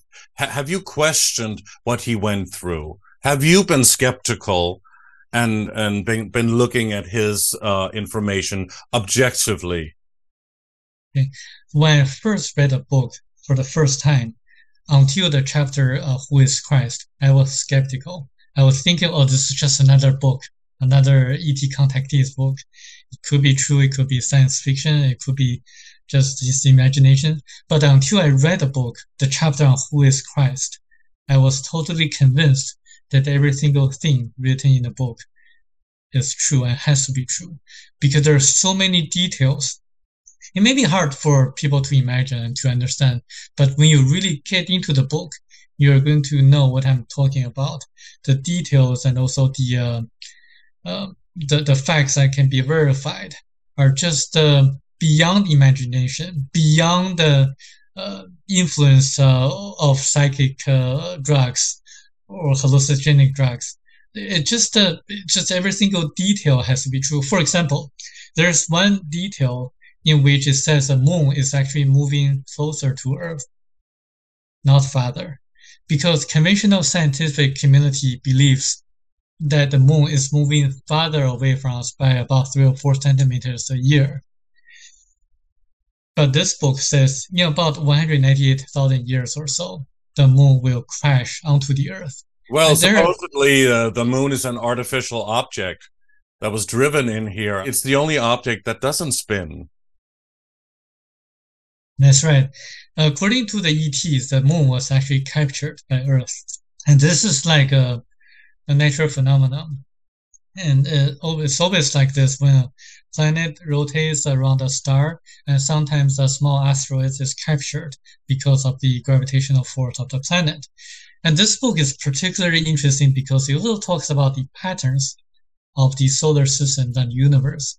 It talks about the pattern of 9 planets revolving around a star like the sun, and 9 suns revolve around a bigger sun, and then bigger suns revolve an even bigger sun, until the source of the universe, the center of the universe, where everything was started. It's interesting because astronomers a few years ago just discovered another solar system just like ours, having 9 planets revolving around a star. 9 planets? Yes. Yes, revolving around a star. So I think sooner or later astronomers are going to discover more and more solar systems like ours, having 9 planets revolving around a star.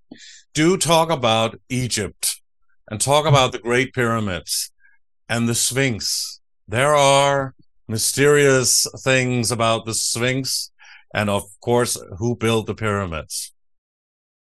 One thing Michel Desmarquet didn't write in the book, but revealed it publicly in a radio interview, was about the Sphinx. According to him, or the ETs, there are 3 chambers beneath the Sphinx. And once we are ready spiritually, the 3 chambers can be opened in a very unique way.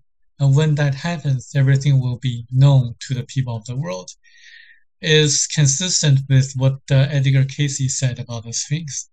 And I think it's very interesting for that matter. And about the pyramid, the Great Pyramid of Egypt was built 17,000 years ago by Thoth, a person from Atlantis who had both spiritual and material knowledge, who was able to use the anti-gravitational technologies and supersonic vibratory systems to cut the huge stones in a very precise manner.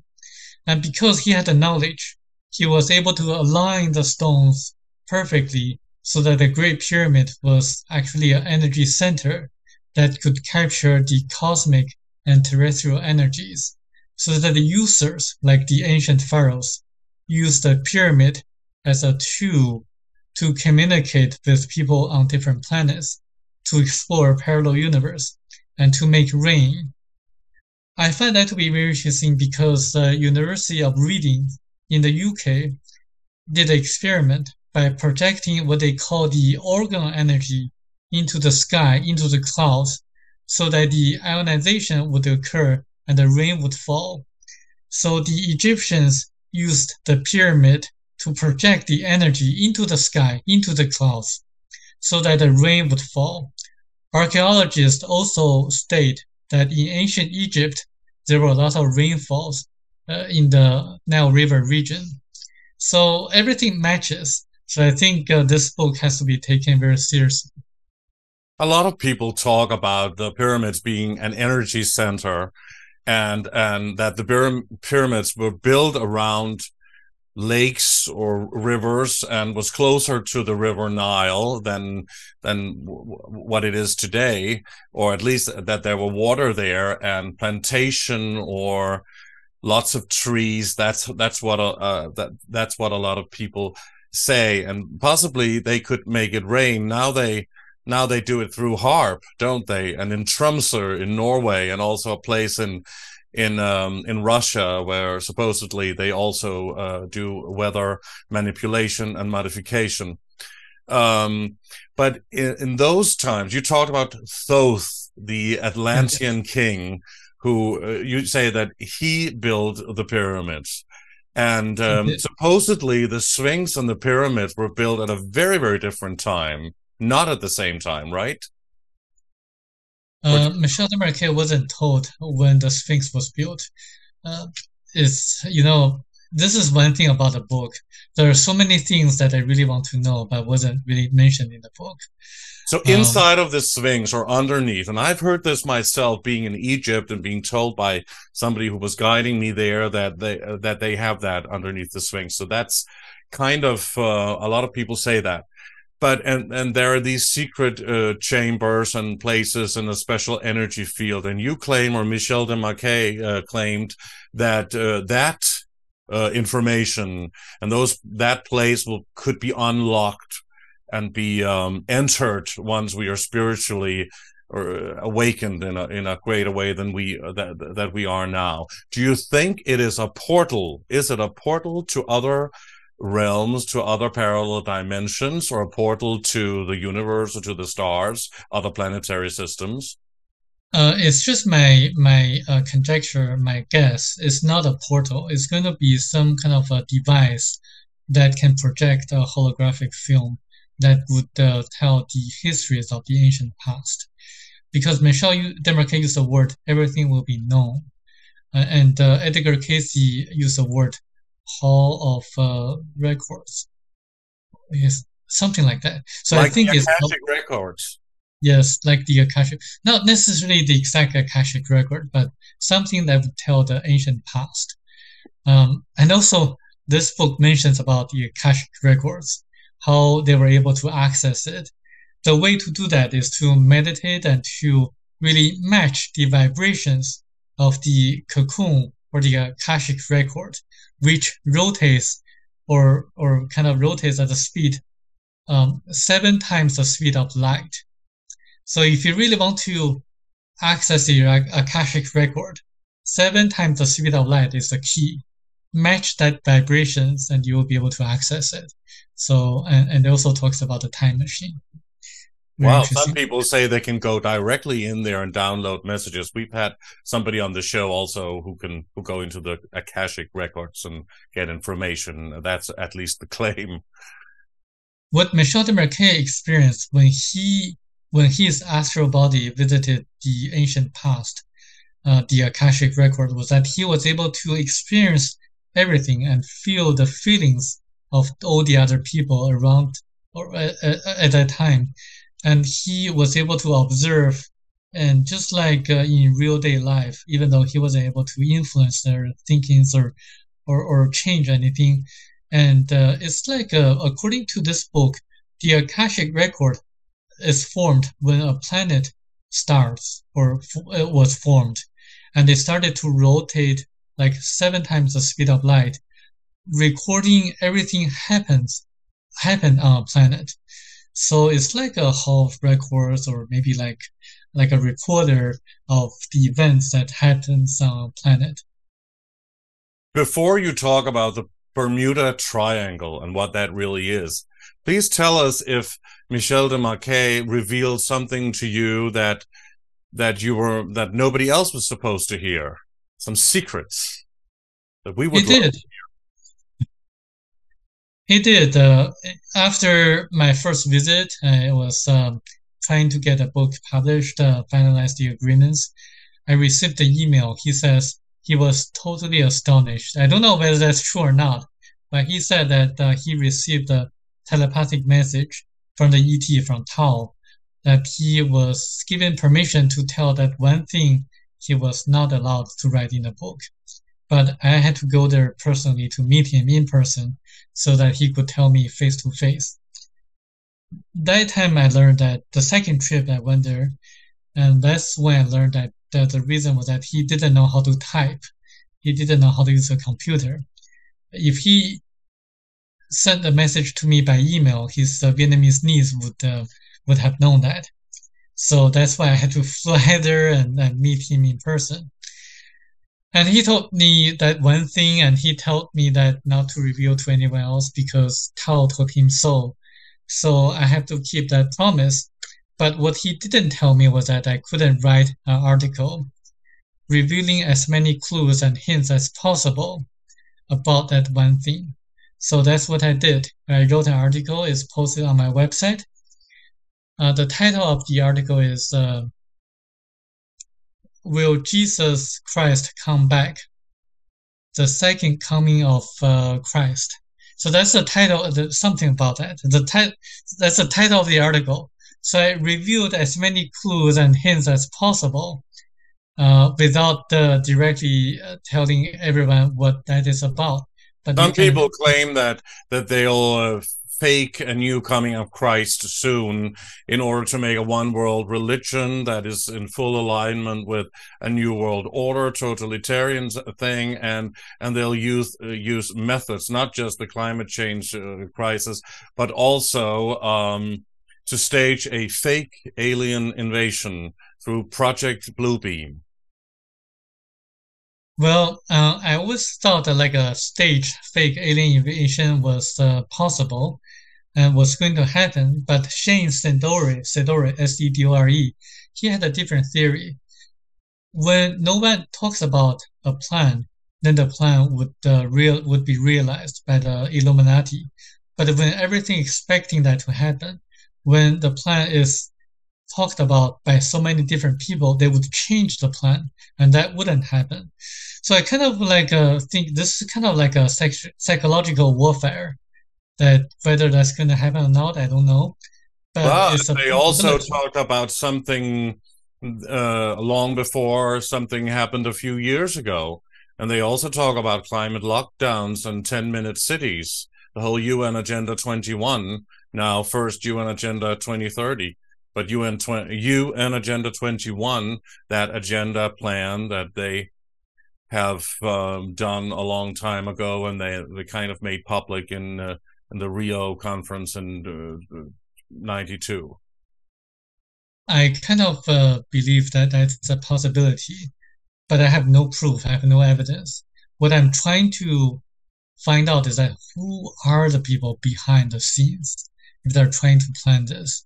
I know Shane's story talks about the World Economic Forum, and I know some people talk about it, but I really want to know the specific individuals that are involved in this.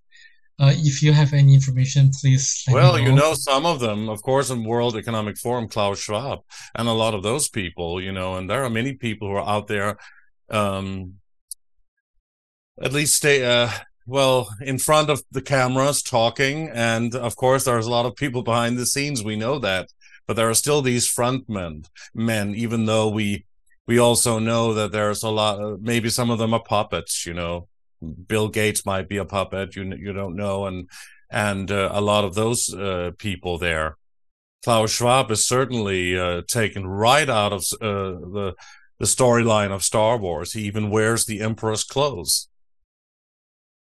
I mean, this is why I'm trying to get the message out. If those people know the meaning of life, they would probably rethink their plans. Because when they die, for example, when Hitler dies, Hitler would experience the life review process, and he would feel all the pains, the sufferings of the Jewish people, the people he killed, intentionally or unintentionally. And similarly, Klaus Schwab or any other people who are part of the plan, they would feel the same thing. What if he was an actor who was put in that position to play that role, like a lot of people? They do certain things, put people in a certain position to play a role so that they can change the world and impose a new regime and go in another direction. And the Second World War certainly did what it was supposed to do in terms of the elite plan to implement the New World Order, which has been a long-term plan, and they have time to wait. But right now, everything is speeding up.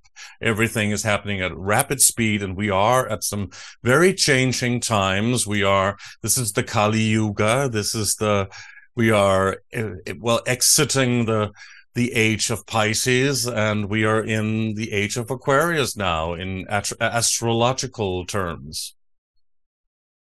And this is why this book is so important, because it talks about the dangers on Earth. Technology is one of the dangers. We should use technology to improve our spiritual development, and not to use it to enslave us further into this monetary system or spiritual downfall.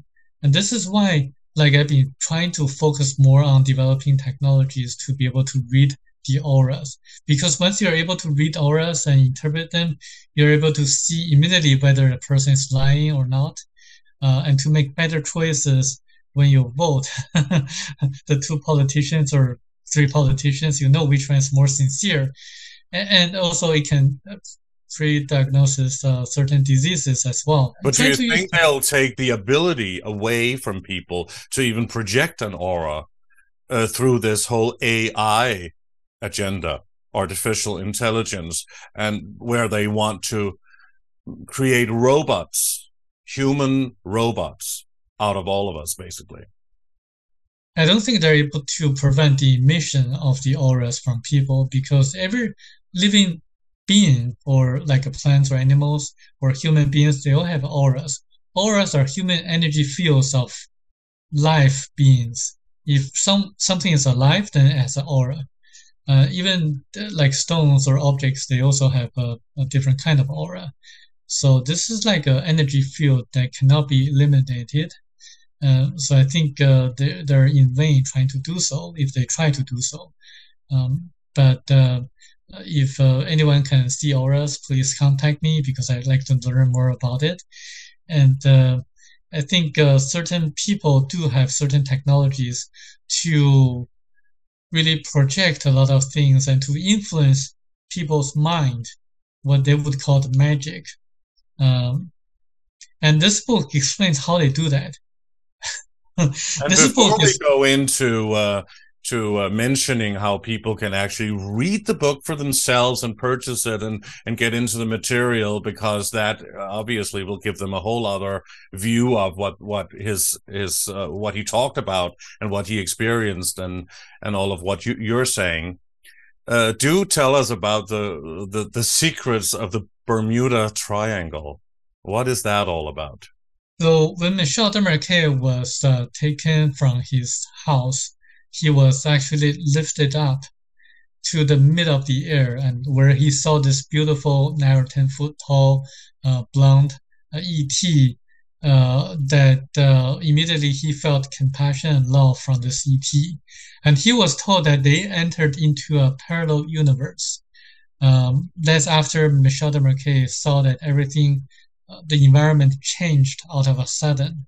He could no longer hear the insects, the sound of the insects. Everything, the environment changed, and he was told that they entered into this parallel universe. And then he was told that in different locations and certain places on Earth, probably the most well-known one would be the Bermuda Triangle. There are portals or warps into a parallel universe.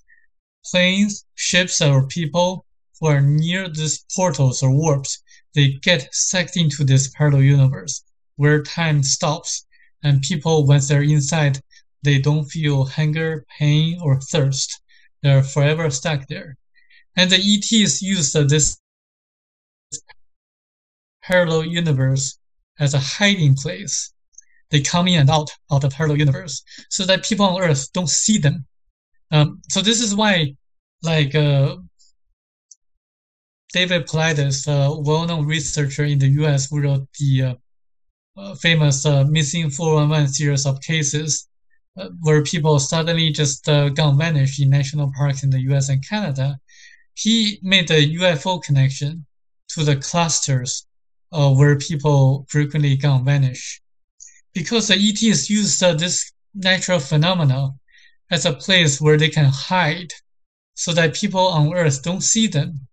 And they used it to transport Michel Desmarquet in and out of their spacecraft so that Michel Desmarquet's neighbors wouldn't be paranoid at such a supernatural event. But do they still fly airplanes through or over the Bermuda Triangle? I mean, the portals or warps, they change locations. They're like ribbons always floating in different places in space. So some planes, they may fly into the Bermuda Triangle and nothing happens because the locations of the portals frequently change. So there's nothing special about the Bermuda Triangle that people have to be aware of then if it changes location. Yes, and people just have to know that this is a natural phenomenon. But the Bermuda Triangle, it's out there in the Atlantic Ocean, not far from Montauk Point, right? It's not that far from which is the military Montauk base. It's not that far from there. That could even be connected. But a lot of people have talked about this, and this is, of course, has been a great reason for a lot of speculation over the years, and is a fascinating topic. But when you talk about them going in and out through a portal there into another realm, another parallel universe, what did he know or did he experience what was on the other side or inside of that other realm, the other parallel universe. Is that another version of Earth? Well, he saw people wearing medieval clothes and people wearing modern clothes and people who behaved like savages, like the Bigfoot or savages in the past, who he couldn't communicate. So, they speak like a mumbling language, like the gorillas. So inside a parallel universe, people are all different kinds of people. They're all different kinds of people, and they don't know why they're there because time stops. I find that to be very interesting because, time stops, and also they don't feel any pain. This is so interesting because David Paulides has a very interesting case in which when the corpse of a missing person who was vanished like a few days ago was found, they found that corpse to have bones that came out of the muscles or it's like the person walked to his bones. So only if a person doesn't feel any pain would a person walk like that to his bones. So this is a corroborating evidence of two accounts. And Michel Desmarquet didn't know David Paulides, and David Paulides doesn't know Michel Desmarquet. So when such things happen, when all things match, we have to take the evidence seriously. And people there don't know they're stuck there. They don't know why they're there. They don't know how to get out. So they're forever stuck there. Do you know if the Bermuda Triangle is on one of the ley lines? Yes. And the Bermuda Triangle is just one of the locations of the portals on Earth. Right. In our remaining moments here, Samuel, it's quite fascinating. Why do you think this is your calling? Why are you going out publicly talking about another man's work?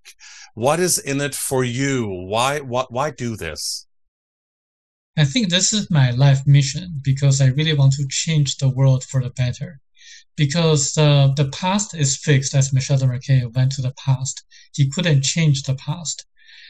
The future is changeable because the future depends on our actions.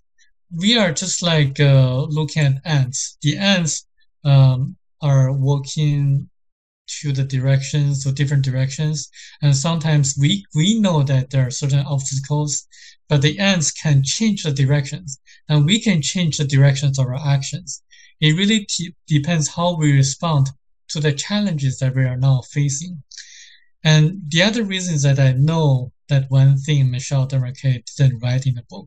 That's the entire motivation that I'm currently having right now. And I really want to give it a try to see if I can change the world for the better. There's nothing in for me except that I want to use all the opportunities and all the resources that I have to make an effort into waking people up. Not just preaching the converted, but also reaching out to the people who haven't been converted and to see if things change for the future.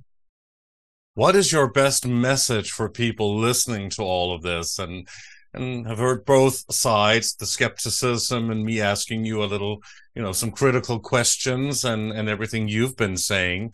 I mean, I think our end goal is the same, right? To create a better world and to wake people up and to inform them about what is going on. How do you think we can change this crucial time and the difficult times ahead that we know will come for the better? I think it requires spreading knowledge to the public, to the mass, so that the mass, the people can work together in a concerted fashion, in a non-violent way, to really voice their opinions out, so that the elite, the financiers, can really listen to the people and to cave in to the demands of the people. If the people start like a strike, we, the poor people, will lose very little because we have nothing or very little to lose. But the financiers, they would lose huge. a tremendous amount of money and financial powers because they depend and rely our labor to profit from. If everyone knows about it, if everyone works together and act together, then things will happen and things will change for the better. But we have to do that in a non-violent way, and people have to have the knowledge to know how to be more effective. And when encountering personal problems and I think our personal challenges, I would advise people to really look inside for answers and not to follow the religious leaders or the media or anyone else, because the kingdom of God is within you.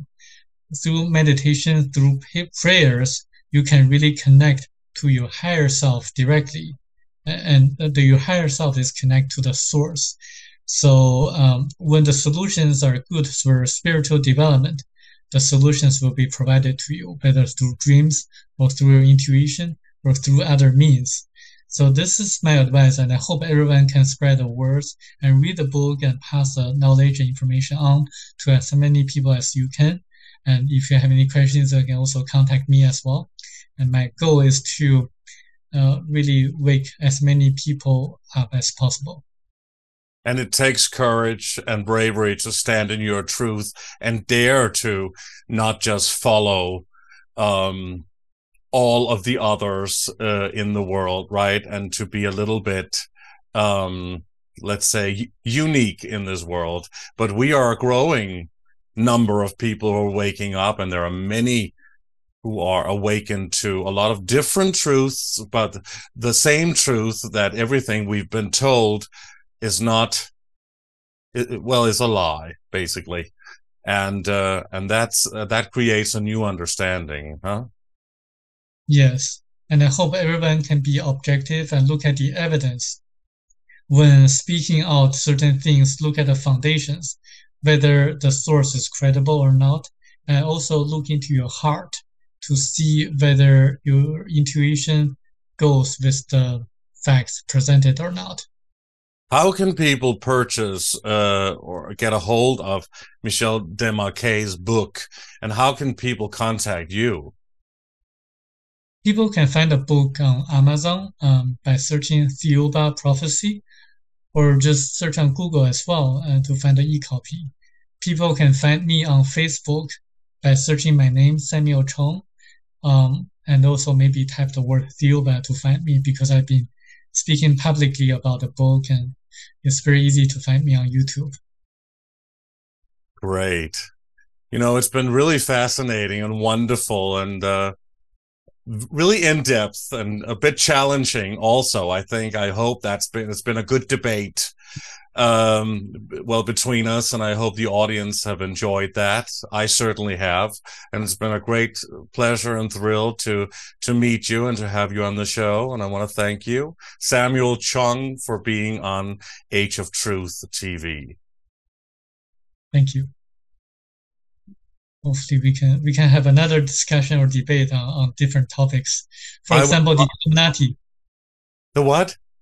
The Illuminati, because the other book explains the rituals. And I have a theory of why they do that. Because they try to gain energy from people who they kill or sacrifice. So there's a theory or kind of a logical explanation behind it. But I would love to have you on the show again. It would be wonderful, and I think you're a very nice and wonderful person. I can feel that. And I would love to have you back on the show. And if you're ready for this kind of debate where it's also critical, but with an open heart and open mind, then we're all for it, and we will look forward to seeing you again. Yes, let's do that. Thank you so much, Samuel. Have a wonderful day in Los Angeles. Thank you, and good night to you. Thank you very much to Samuel Chong, and thanks to all of you for watching Age of Truth TV. You can support us by clicking onto our website, ageoftruth.tv. And please like our videos, subscribe to our channel, and hit the bell for notifications. You can sign up for our newsletter on our website, ageoftruth.tv as well. Please also subscribe to our alternative channels on BitChute and Brighteon. Your support is greatly needed and very appreciated. And on behalf of the Age of Truth TV team, we thank you so much for watching, and we'll see you again soon.